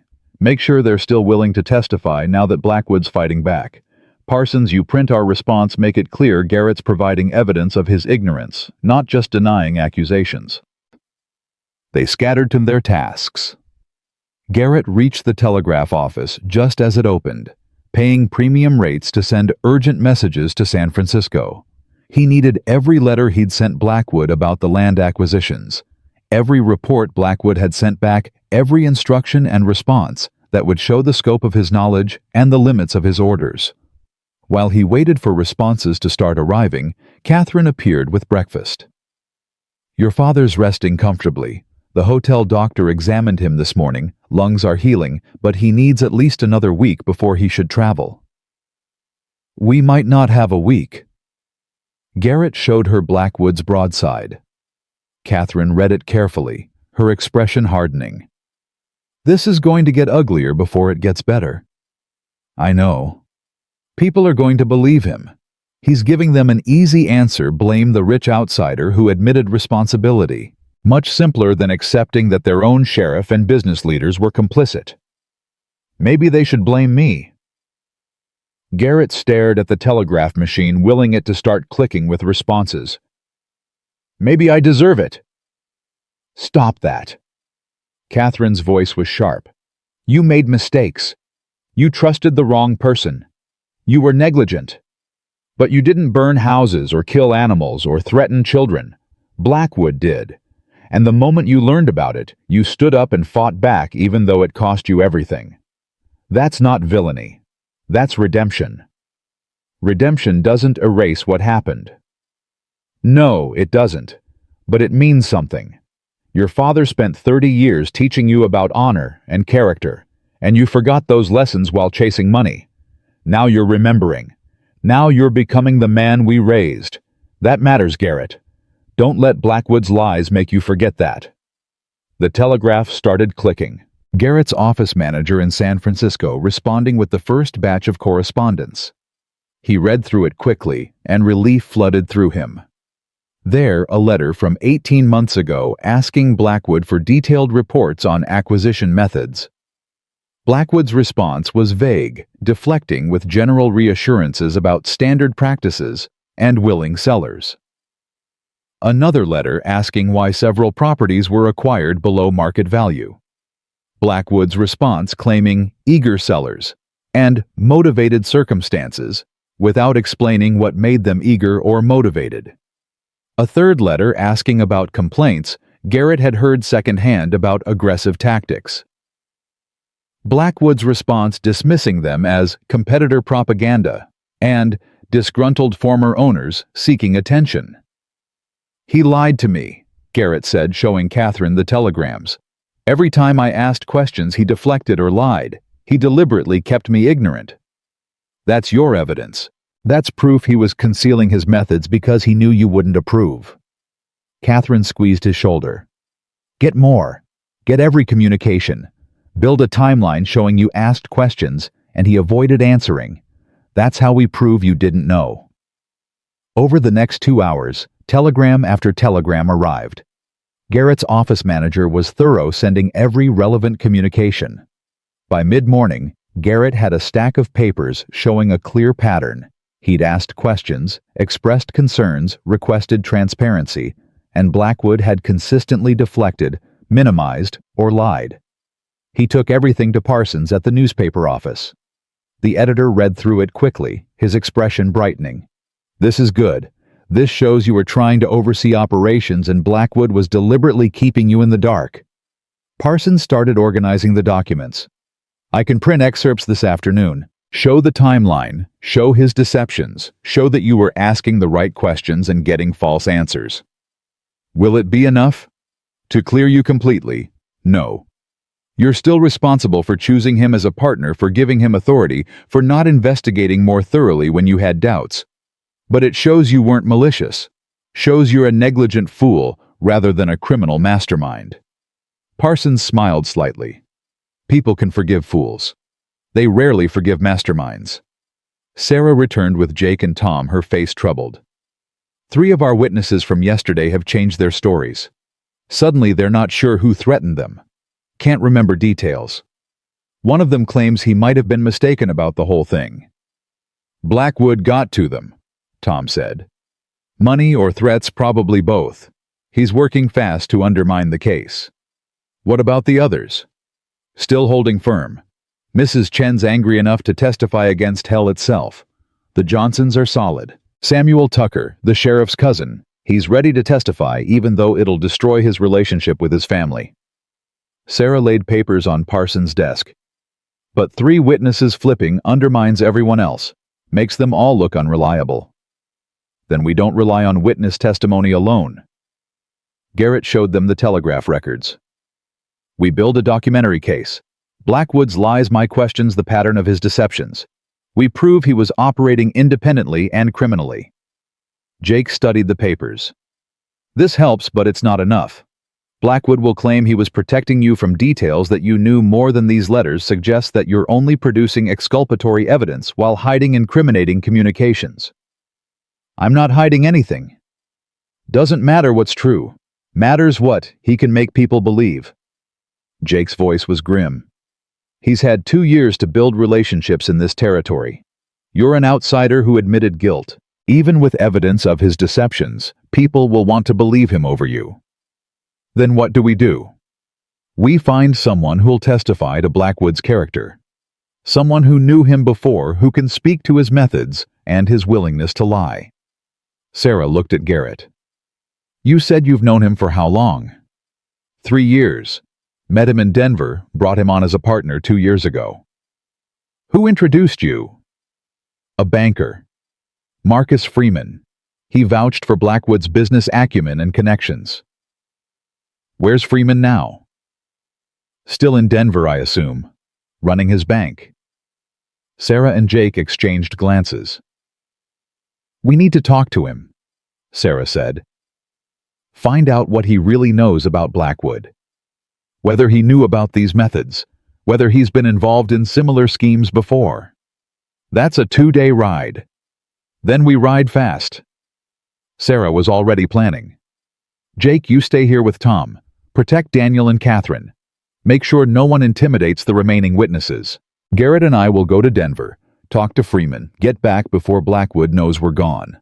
You're not going alone with him, Catherine said sharply. Not proper, not safe. Proper went out the window when my house burned down, Sarah replied. And safe stopped being a priority when Blackwood started killing dogs. We need answers, and we need them fast. This is the best way. I'll go with them, a new voice said. Everyone turned. Daniel stood in the doorway, dressed and ready despite the weakness still visible in his frame. Pa, you're not strong enough, Garrett started. Strong enough to sit a horse for 2 days. Strong enough to protect your reputations, both of you. Daniel moved into the room carefully. She's right that you can't go alone, but she's wrong that propriety doesn't matter. People are already suspicious of you, suspicious of her, suspicious of everything. You ride off together for 2 days, come back with some story about a banker in Denver. No one will believe it. They'll say you fabricated evidence, coerced testimony, whatever Blackwood wants them to believe. But if I'm with you, Daniel continued, if a sick old man who is almost burned alive is willing to ride 2 days to get evidence, that means something. That adds credibility, shows how serious this is, how desperate we are for truth. Catherine looked ready to argue, but something in Daniel's expression stopped her. He'd made up his mind. More than that, he was right. All right, Garrett said. The 3 of us. We leave within the hour ride, hard talk to Freeman, and get back before Blackwood can counter whatever we learn. And if Freeman's involved? Jake asked. If he's part of Blackwood's schemes, then we find out who else knows. We keep digging until we find someone who'll tell the truth. Sarah grabbed her coat. One way or another, we're getting answers. They left town by the North Road, 3 riders pushing a hard pace through cold morning air. Daniel rode between Garrett and Sarah, his breathing labored but steady. They stopped every 2 hours to rest the horses and check on Daniel's condition, but they didn't linger. Tell me about Freeman, Sarah said during their second stop. What kind of man is he? Shrewd, calculating. Made his fortune in mining speculation and frontier banking. Has connections throughout the territory. Garrett helped Daniel drink from a canteen. Always seemed legitimate to me, but I've been wrong about character before. Was he insistent about you hiring Blackwood, or did he just make an introduction? Garrett thought back. He was persistent. Said Blackwood understood the frontier, knew how to navigate local politics, had connections that could smooth our expansion. He made it sound like Blackwood was essential to success out here. Sounds like he was selling you something, Daniel said quietly. Question is whether he knew what he was selling. They reached Denver late the following day, exhausted and saddle-sore. The city sprawled larger than any town in Wyoming, with brick buildings and paved streets and the feel of real civilization. Freeman's Bank occupied a prominent corner, impressive and solid. We go in direct, Sarah said as they tied their horses. No games, no diplomacy. We tell him what Blackwood's done, we ask what he knew, and we watch his face when he answers. That'll tell us more than his words. Freeman's office was all dark wood and leather, designed to intimidate and impress. The man himself was maybe 60, well-dressed, with the smooth face of someone who'd never done hard labor. He looked up as they entered, and something flickered across his expression before he masked it with professional courtesy. Garrett Sullivan. This is unexpected. And Mr. Sullivan Sr., if I'm not mistaken. Please sit. Can I offer refreshment? We're not here for refreshment. Garrett remained standing. We're here about Hiram Blackwood. Ah. Freeman's face went carefully neutral. I've heard there's been some trouble. Accusations of impropriety in your land acquisitions. Impropriety. That's one word for arson and murder. Sarah stepped forward. I'm Sarah Winters. Blackwood's men killed my dog and left it on my porch as a warning. They burned down the Sullivan house with Daniel and Catherine inside. They've terrorized at least a dozen families into selling their property. And you recommended him to Garrett. So the question is, what did you know? Freeman's composure cracked slightly. I knew nothing about criminal activities. I recommended Blackwood based on his business acumen. That's not an answer. Daniel's voice was rough but firm. You've been in frontier banking for 30 years. You've seen every scheme there is. You're telling me you didn't know Blackwood's methods? I knew he was aggressive. I knew he got results. I didn't know. Freeman stopped seeming to realize he was admitting too much. Didn't know what? Garrett leaned on the desk. Didn't know he used violence. Didn't know he threatened families. Didn't know he burned properties.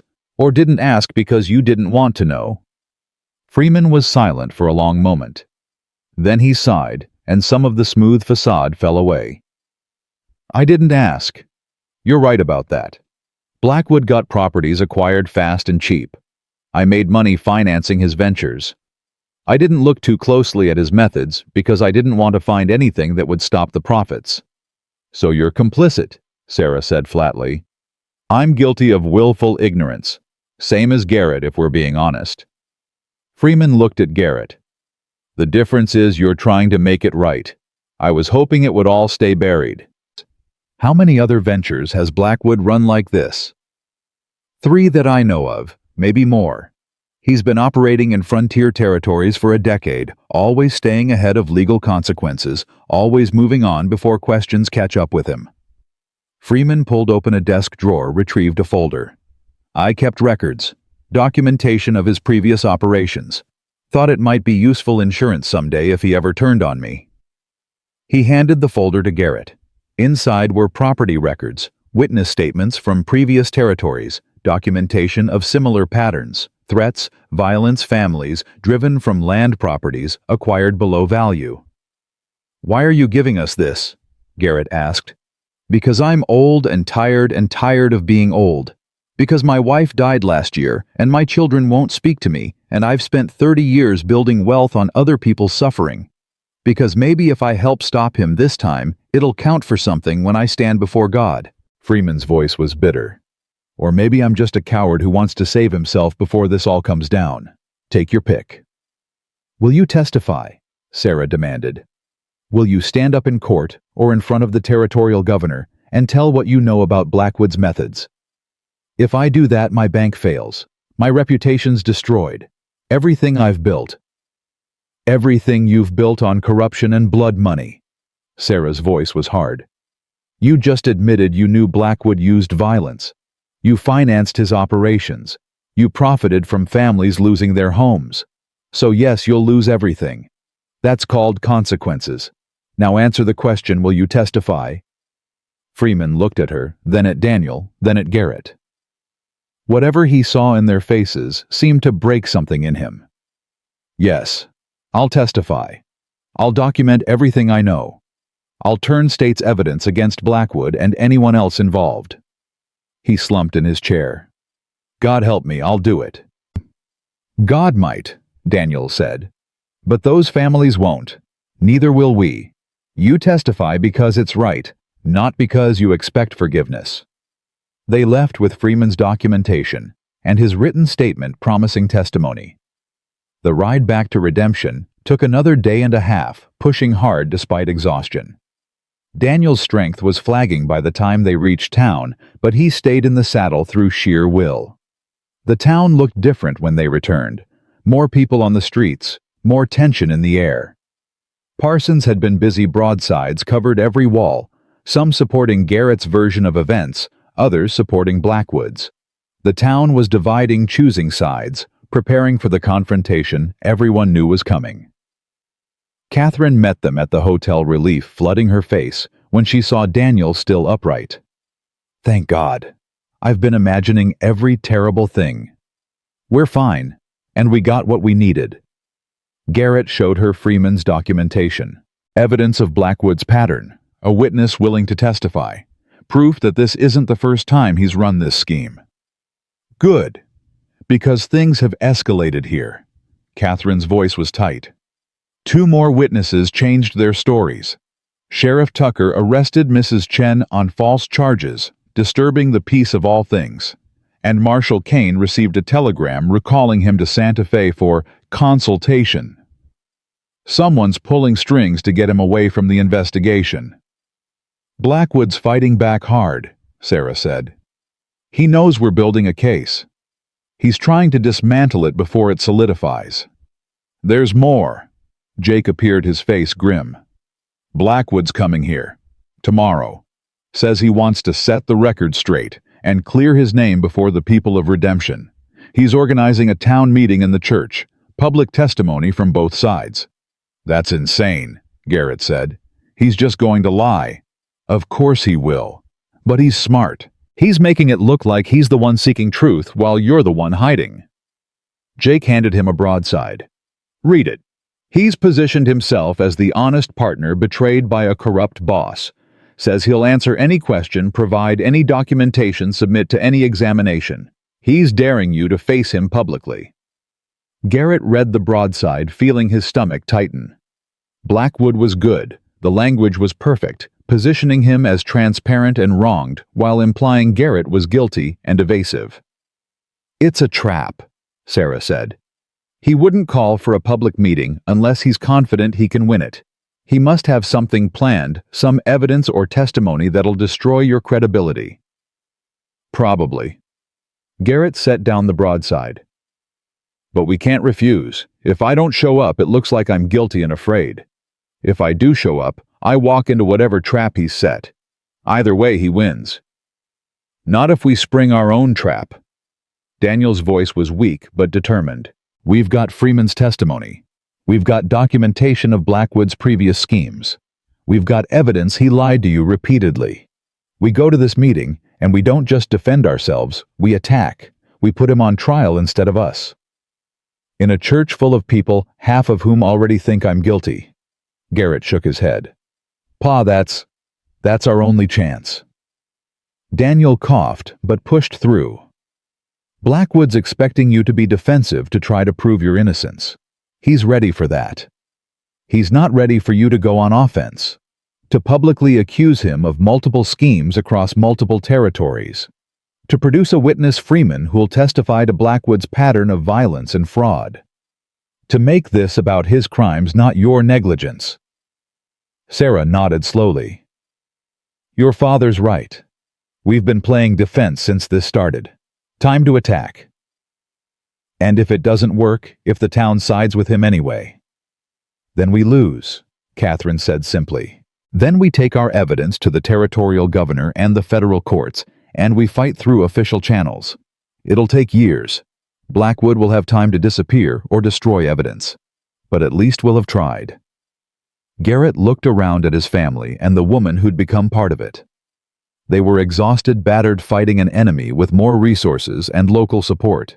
They were outnumbered and outmaneuvered and probably outmatched. They were also right. All right, he said. We go to the meeting. We bring Freeman. We bring the documentation. We put Blackwood on trial in front of the whole town. And we see who the people believe when all the evidence is laid out. That's my boy. Daniel smiled despite his exhaustion. Now help me to bed before I collapse. Tomorrow's going to be a long day, and I need to be strong enough to watch my son destroy the man who tried to murder us. That night, Garrett couldn't sleep. He stood at his hotel window watching Redemption settle into uneasy darkness. Tomorrow would determine everything, his future, his family's safety, justice for the families Blackwood had destroyed. Tomorrow he'd face the man he'd trusted and be judged by strangers who had every reason to doubt him. Tomorrow, the truth would either set him free or bury him completely. A knock at his door. Sarah stood in the hallway, also unable to sleep. Worried, she asked. Terrified. Good. Means you're taking it seriously. She moved to the window beside him. You've come a long way from the man who tried to pay me off with gold. I had a good teacher. Teachers can only show you the path. Walking it is up to you. She was quiet for a moment. Whatever happens tomorrow, I want you to know something. When I pulled your parents out of that fire, I didn't know you, didn't care about you. I saved them because it was right, not because of any connection to their son. I know. But now I know you, and if I had to do it again, save them, take them in, teach you to split wood and fetch water and be a man instead of a millionaire, I'd do it the same way. You were worth saving too. You just didn't know it yet. The words hit him harder than any business success ever had.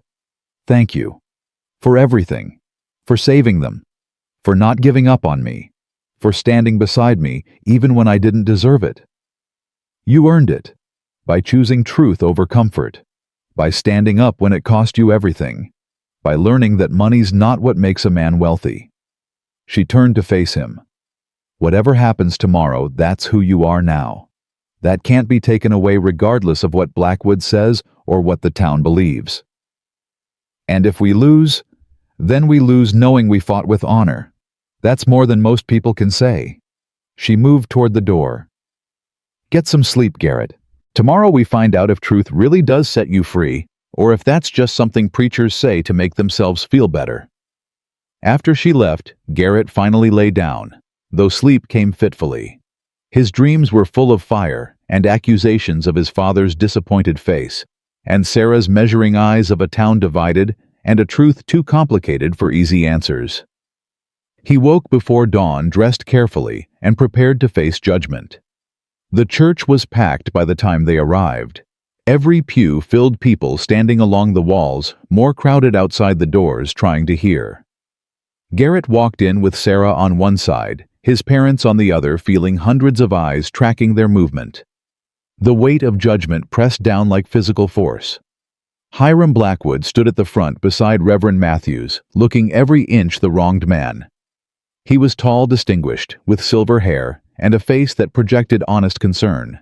He wore a simple dark suit, nothing ostentatious, carefully calculated to appear humble. When he saw Garrett, he didn't sneer or glare. He just looked sad, disappointed, like a friend betrayed. It was a masterful performance. Garrett, Blackwood's voice carried across the silent church. I'm glad you came. It's time we settled this matter before God and these good people. Time for truth. Truth. That's an interesting word coming from you. Garrett moved down the aisle, his family following. Let's see if you still think so when all the evidence is laid out. I welcome evidence. I welcome questions. I welcome scrutiny. Blackwood spread his hands. I have nothing to hide. Can you say the same? The crowd murmured. Garrett heard the doubt in those voices, felt the suspicion. He was the outsider, the rich man who'd admitted guilt. Blackwood was local, respected, positioned as the victim. Reverend Matthews raised his hands for quiet. We're here to seek truth, not engage in accusations without foundation. Both men will have opportunity to speak. Both will answer questions. And we as a community will judge based on evidence and character. He gestured to the front pews. Please be seated. Garrett sat with his family on one side of the aisle. Blackwood sat alone on the other, the physical separation, theatrical and deliberate. Freeman had arrived earlier by separate coach and sat in the back unnoticed by Blackwood so far. That was their advantage. The one piece Blackwood didn't know was in play. Mr. Blackwood, Reverend Matthews began, you called this meeting. Please tell us your side of what's happened. Blackwood stood, his expression grave and pained. Thank you, Reverend. I'll be brief because the facts speak for themselves. 2 years ago, Garrett Sullivan approached me about partnering in land acquisition for railroad expansion. He was ambitious, determined to build an empire quickly. I was honored to work with such a successful man. He paused, letting that sink in, establishing Garrett as the driving force. From the beginning, Garrett was very specific about what he wanted. Properties acquired below market value, negotiations concluded quickly, minimal expenses on acquisition costs. He said efficiency was everything, that sentiment had no place in business, that we should use whatever methods necessary to meet our targets. That's a lie, Garrett said quietly, but loud enough to carry. Please let him finish, Reverend Matthews said. You'll have your turn. Blackwood continued, his voice sorrowful. I admit I was uncomfortable with some of the tactics suggested. But Garrett was the senior partner, the one with experience building empires. I thought perhaps this was how business was done at his level. So I followed orders. I acquired properties the way he demanded, quickly, cheaply, efficiently. When did he demand you burn houses? Sarah's voice cut across the church. When did he order you to kill animals and threaten children? When did efficiency require murder? The crowd gasped. Blackwood's composure flickered, but he recovered quickly. Mrs. Winters, I understand you're upset. Your property was targeted for acquisition. But I never ordered violence. Never. Any threats or damage that occurred were the work of overzealous subordinates acting without my knowledge. The moment I learned about improper methods, I corrected them. Corrected them. Jake Henderson stood from his pew. That why my barn burned 3 days after your correction. That why the Morrison family lost their home 2 weeks later.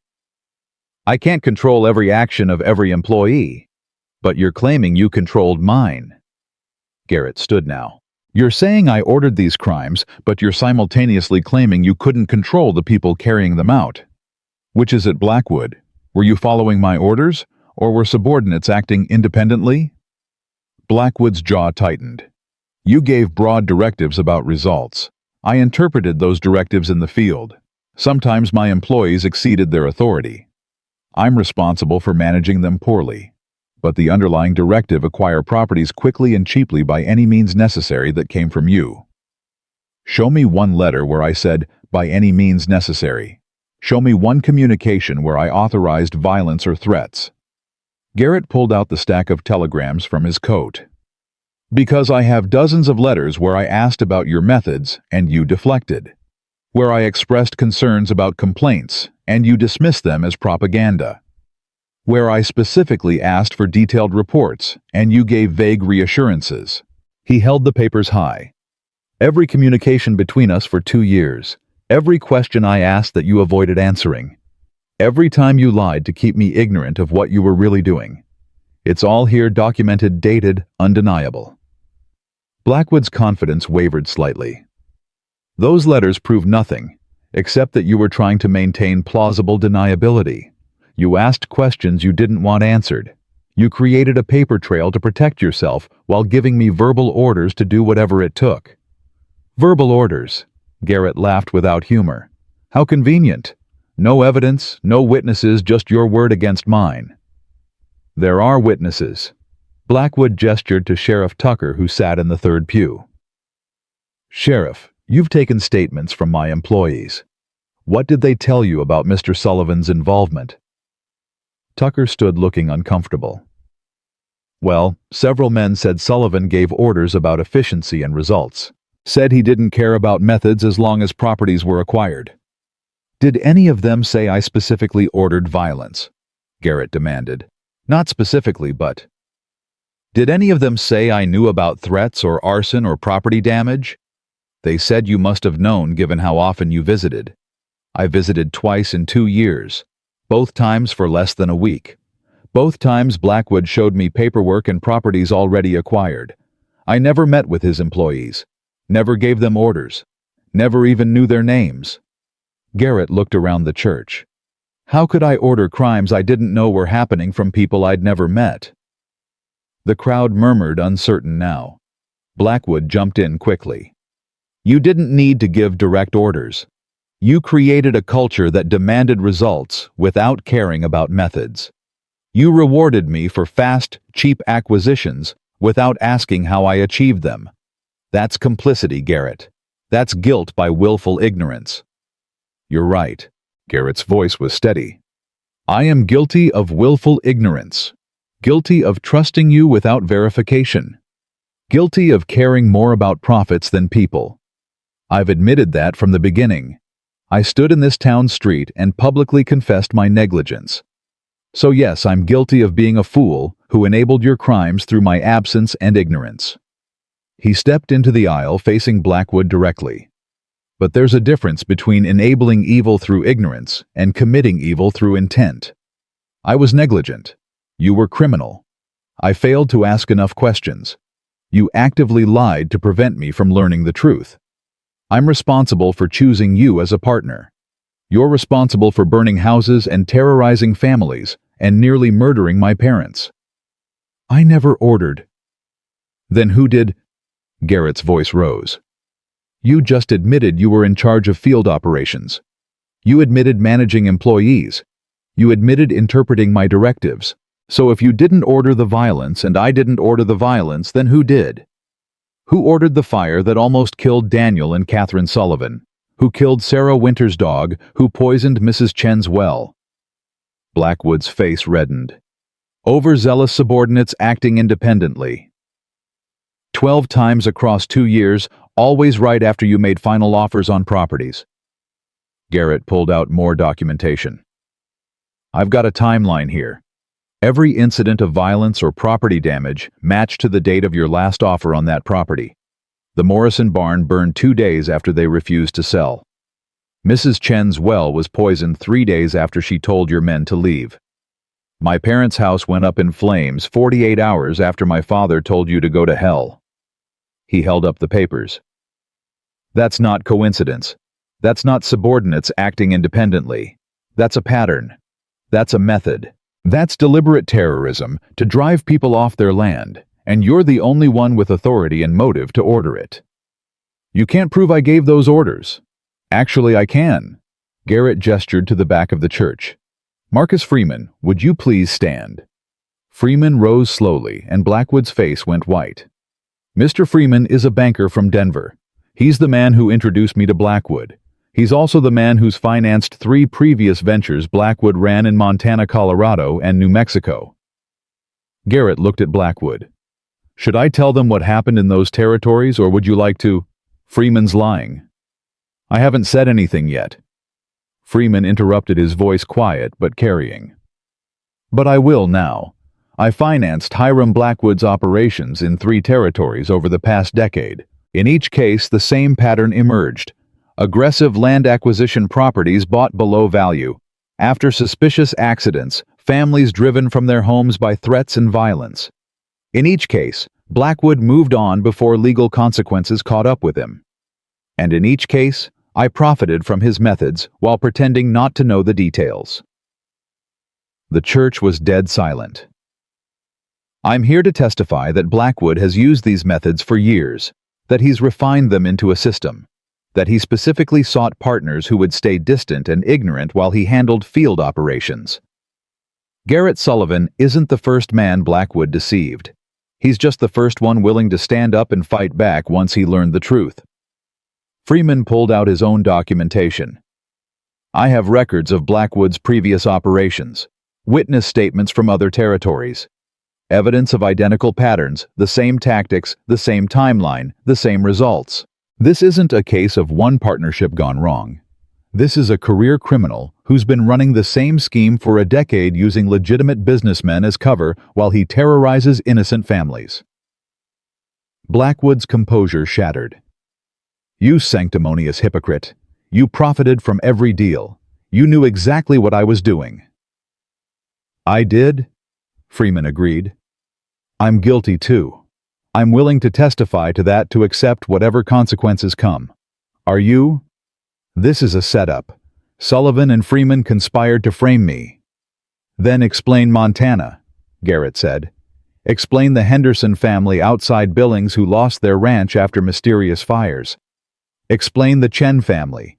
Yes, another Chen family in Colorado who lost their farm after their livestock was poisoned. Explain 8 years of identical patterns across 3 territories before you ever met me. He advanced on Blackwood, voice hard. You made one mistake. You assumed I'd be like your previous partners, content to stay ignorant, willing to take profits without asking questions, too invested in the empire to risk destroying it by demanding truth. You didn't account for my parents almost dying. You didn't account for Sarah Winters. You didn't account for me learning what real strength looks like and deciding my soul was worth more than my money. This is all circumstantial. Then let's talk direct evidence. Sarah stood holding a piece of charred wood. Jake Henderson found this at the Sullivan House site. Pitch pine cut clean on one end, burned on the other. Pitch pine doesn't grow within 50 miles of here. Someone brought it specifically to start that fire. Someone who knew it would burn hot and fast. Someone with experience using it as an accelerant. She looked at Blackwood. When Jake found similar wood at the Morrison barn and the Tucker ranch, he got curious. Started asking around about who'd been buying pitch pine. Found a lumber supplier in Cheyenne who sold 50 pounds of it to one of your employees 6 weeks before the first fire. Want to guess who authorized that purchase? Blackwood said nothing. Your signatures on the requisition order, Sarah continued. Along with orders for kerosene burlap and everything else needed to make fires look accidental while ensuring they burned uncontrollably. You didn't just enable arson, you equipped it, you planned it. You're not a businessman who lost control of his employees. You're a terrorist who got sloppy. The crowd was turning now. Garrett could see it in their faces, shock, anger, betrayal. These were Blackwood's people, his community, and they were realizing they'd been deceived. Reverend Matthews stood, his face grave. Mr. Blackwood, these are serious accusations, backed by substantial evidence. Do you have any response beyond denial? Blackwood looked around the church, seeing his support crumbling, feeling control slipping away. His face twisted with rage and something else, calculation. He was looking for an exit, physical or legal. This is persecution, he said finally. A rich man's attempt to destroy my reputation to save his own. I won't be part of this farce. He started toward the door. You'll stay where you are. Marshal Kane's voice came from the entrance. He walked down the aisle, badge visible, hand near his gun. I got back from Santa Fe an hour ago. Funny thing, that telegram recalling me forged. Someone tried to get me out of town right before this meeting. Someone who didn't want federal law present when the truth came out. Want to guess who that someone was? He stopped in front of Blackwood. You're under arrest for arson, attempted murder, conspiracy to commit fraud, witness intimidation, and falsifying federal documents. You have the right to remain silent, though. Given how much talking you just did, that ship's probably sailed. You can't prove. I can prove the forged telegram came from your office. I can prove you purchased materials for arson. I can prove a pattern of criminal behavior across multiple territories. And thanks to Mr. Sullivan's cooperation and Mr. Freeman's testimony, I can prove you deliberately deceived your business partners while committing federal crimes. Kane pulled out handcuffs. Now we can do this easy or hard. Your choice. For a moment, Blackwood looked ready to fight. His hand moved toward his coat, and Garrett saw the outline of a gun. Don't. Daniel Sullivan's voice was weak, but firm. He stood slowly, supported by Catherine. I survived your fire. Survived the war before that. Survived 50 years on this frontier. You really think you're scary enough to make me back down now? He moved into the aisle, each step clearly painful, and faced Blackwood directly. You tried to kill me and my wife. You terrorized our neighbors. You corrupted my son's business and nearly destroyed his soul. And you did it all for money, for property, for greed so pure it burned hotter than any fire you set. Daniel's eyes were hard. You're done. Your schemes are exposed. Your methods are documented. Your lies are unraveling. You can draw that gun and die here, or you can face justice, and maybe find something like redemption in whatever years you have left. But either way, you're finished. The only question is whether you go out a coward or face what you've done like a man. The silence stretched. Then Blackwood's shoulders sagged. He pulled his hand away from the gun, and Kane immediately disarmed and cuffed him. I want a lawyer, Blackwood said flatly. You'll get one. You'll get a trial. You'll get all the due process you denied your victims. Kane started walking him toward the door. Hope it's worth it. As they passed, Garrett Blackwood stopped, looked at him with pure hate. You self-righteous fool. You threw away everything for these people. Your fortune, your reputation, your future. And for what? So you could feel noble, so you could sleep at night. Yes, Garrett said simply. Exactly that. Then you're an idiot. In 5 years, nobody will remember your noble sacrifice. They'll just remember you failed, that you built an empire and watched it crumble because you were weak. Maybe. Garrett met his eyes. But my father will remember I did the right thing. Sarah will remember. The families you terrorized will remember someone finally stood up to you. And when I look in the mirror, I'll see a man instead of a merchant. That's worth more than any empire you could build. Blackwood laughed bitterly. Keep telling yourself that when you're poor and forgotten. I will. Garrett smiled slightly. Every single day. Kane led Blackwood out. The church remained silent for a long moment, processing everything they'd witnessed. Then Mrs. Chen stood her elderly frame, shaking with emotion. Thank you, she said to Garrett, for standing up, for fighting back, for caring more about truth than money. Tears ran down her face. I thought I was alone, thought no one would believe me, thought I deserved what happened for being poor and foreign and powerless. But you believed. You fought. You cared. That means everything. One by one others stood. The Johnsons, Samuel Tucker, families Garrett had never met but who'd suffered under Blackwood's schemes. Each one thanking him not for his money or his power, but for his courage to admit fault and fight for justice despite the cost. Sarah touched his arm. You did it. You actually did it. We did it. You, me, my parents, Freeman. Everyone who was willing to stand up. Garrett looked around at the faces, some still suspicious, some grateful, all of them processing the truth. This is what real wealth looks like. Community, truth. People willing to support each other. I had millions in the bank and I was poor. Now I've got nothing but enemies and debts and I'm richer than I've ever been.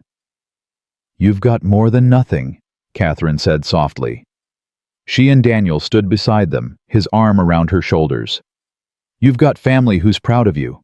You've got friends who trust you. You've got character that can't be bought or sold.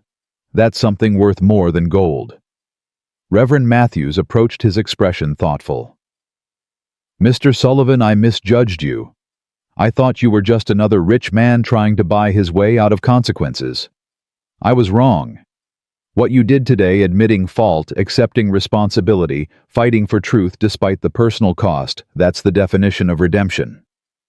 I'm not redeemed, Garrett said. I'm just trying to stop making things worse. That's not redemption. That's just basic decency. Perhaps, but basic decency is rarer than it should be, especially among men of wealth and power. Reverend Matthews smiled slightly. The church is yours anytime you want it, Mr. Sullivan. For worship, for community, for whatever you need. You've earned a place here.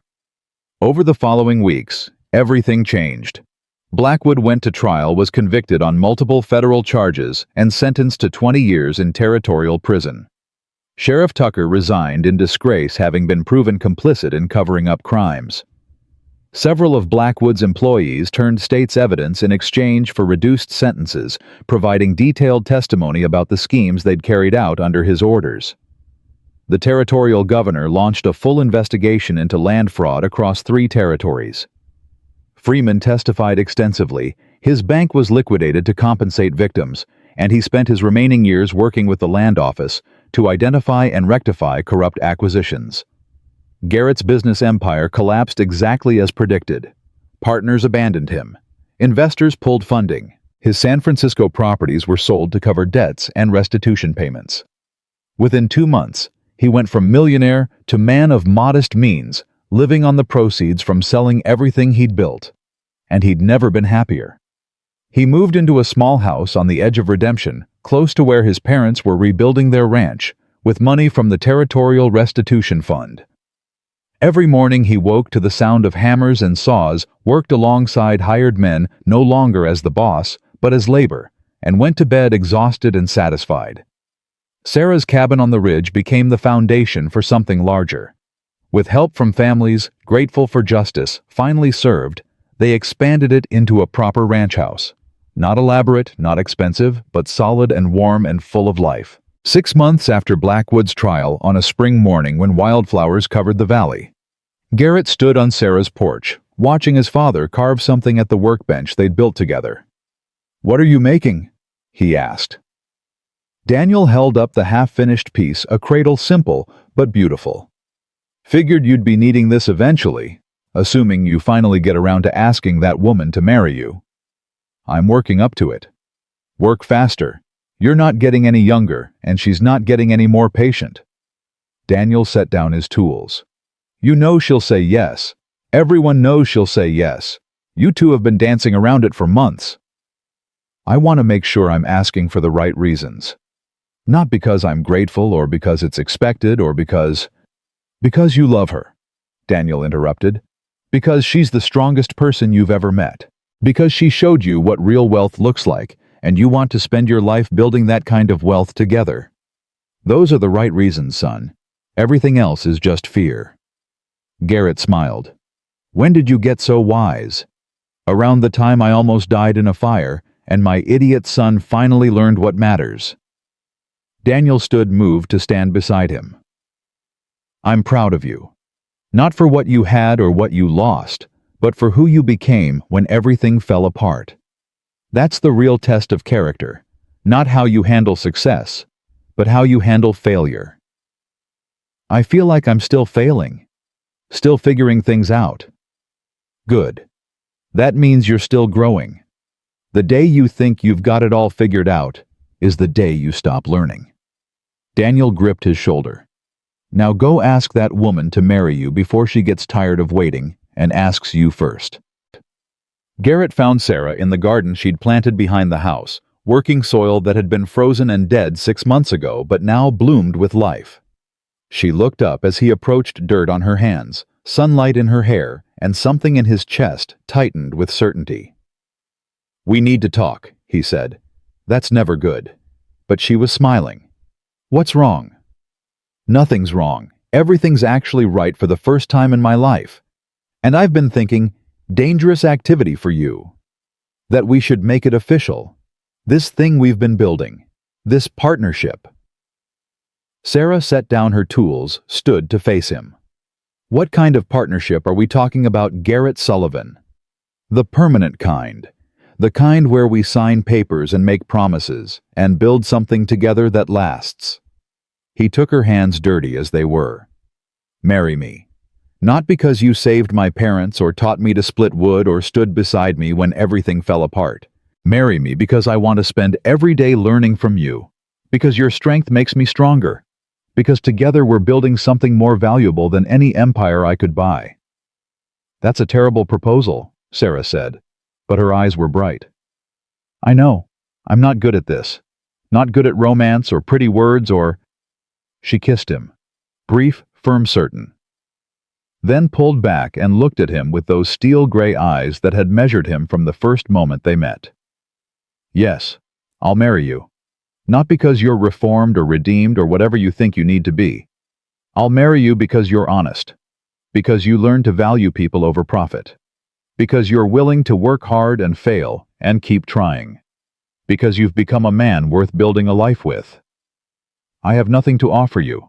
No fortune, no security, barely enough money to— You have everything I want. Hands that know work. A heart that knows compassion. Courage to stand up when it costs everything. That's more than enough." She squeezed his hands. "Besides, I've been poor before. Poverty's not the worst thing that can happen to people. Living without integrity is worse. Living without love is worse. We've got integrity and love. Everything else we'll build together." They married in Reverend Matthew's church 2 months later, surrounded by everyone who'd stood with them through the fight: Catherine and Daniel Jake, and Tom, Mrs. Chen, and the Johnsons, Samuel Tucker, and the families who'd testified against Blackwood. Freeman attended, though he sat in the back, knowing he wasn't forgiven, but grateful to witness something good come from the wreckage. Marshall Kane gave the bride away, claiming someone needed to ensure she didn't change her mind at the last moment. Catherine cried through the entire ceremony. Daniel carved their names into a piece of the very first log Garrett had split in Sarah's cabin 6 months earlier, a reminder of where they'd started. The reception was simple food and music and dancing under Wyoming sky. No champagne or orchestra or elaborate display. Just people who cared about each other celebrating something real. As evening fell and couples danced in firelight, Garrett stood with Sarah watching his parents twirl past Catherine, laughing like the woman she'd been before tragedy and isolation had dimmed her light. Daniel moving carefully but joyfully, despite lungs that would never fully heal. "They're happy," Sarah observed. "They are. Happier than I've seen them in years. Maybe ever. Because they're together. Because they've got community. Because they survived something terrible and came out stronger." She leaned against him. "That's what we're building. Not just a marriage, a family, a community, a place where people matter more than property. It won't be easy. We'll struggle for money. We'll work harder than most people work. We'll have enough. And enough is more than most people ever get." She turned to face him. "You spent years chasing more money, more success, more empire.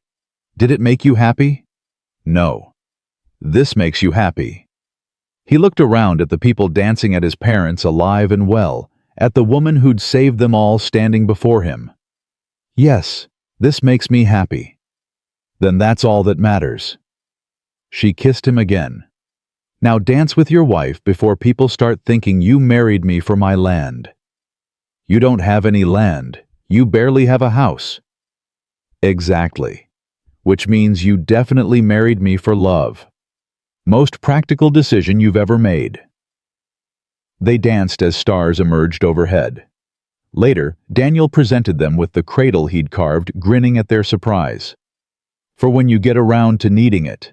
No rush, but no dawdling either. Your mother wants grandchildren while she's still young enough to chase them." "I'm not remotely young enough," Catherine protested, but she was smiling. "Neither am I, but we'll manage." Daniel looked at Garrett. "We survived a fire. We survived exposure. We survived poverty and isolation and near death. Compared to that, grandchildren will be easy." "You say that now," Sarah said. "Wait until they're actually here." "Let them come." Daniel's voice was firm. "Let them come and grow up in a world where their grandfather learned the hard way that character matters more than wealth. Where their father chose truth over comfort. Where their mother taught everyone that real strength isn't about money or power, but about standing up when standing up costs everything." He raised his glass. "To family. Not the one we're born into, but the one we choose. The one we build through fire and trial and learning what really matters. That's the only empire worth building and the only inheritance worth leaving." Everyone raised their glasses. To family. Years passed. The cradle Daniel carved was used 3 times for children who grew up hearing stories about the winter. A widow saved 2 elderly people from a fire and taught their son what it meant to be wealthy. The ranch expanded slowly, built with earned money and honest work. Sarah established a clinic in Redemption, offering nursing services to anyone who needed them, regardless of their ability to pay. Garrett never rebuilt his fortune. He never wanted to. He worked the land alongside hired men who became friends. He raised his children to value people over property. He stayed in Redemption, in the community that had judged him and forgiven him and accepted him once he proved he could value something more than gold.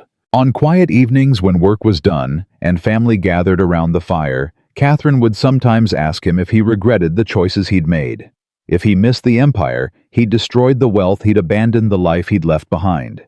And Garrett would look around at his wife, teaching their daughter to read at his father, showing his grandson how to carve at his mother, content in ways money had never provided, and he'd give the same answer every time. "I spent 8 months building something that crushed people and nearly destroyed my soul. I've spent years building something that lifts people and gives my life meaning. One made me rich. One made me human. That's not a choice I regret. That's a choice I'd make again in an instant." Sarah would smile and take his hand, and they'd sit together watching the fire, watching their children grow, watching the community they'd helped build thrive around them. And Garrett understood finally and completely what his father had tried to teach him all along. Home isn't something you inherit or buy or build with money. Home is something you earn through character and sacrifice and choosing people over profit every single day.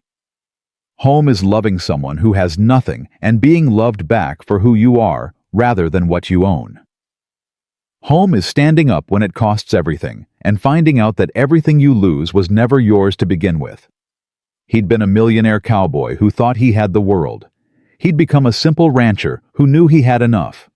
And in that knowledge, in that acceptance, in that peace that came from valuing what truly mattered, he'd found something no amount of gold could ever buy. He'd found himself. He'd found family. He'd found home. And that, in the end, was the only empire worth building, the kind that couldn't be destroyed, because it was built from love instead of greed, from character instead of capital, from people instead of property. Home isn't something you inherit.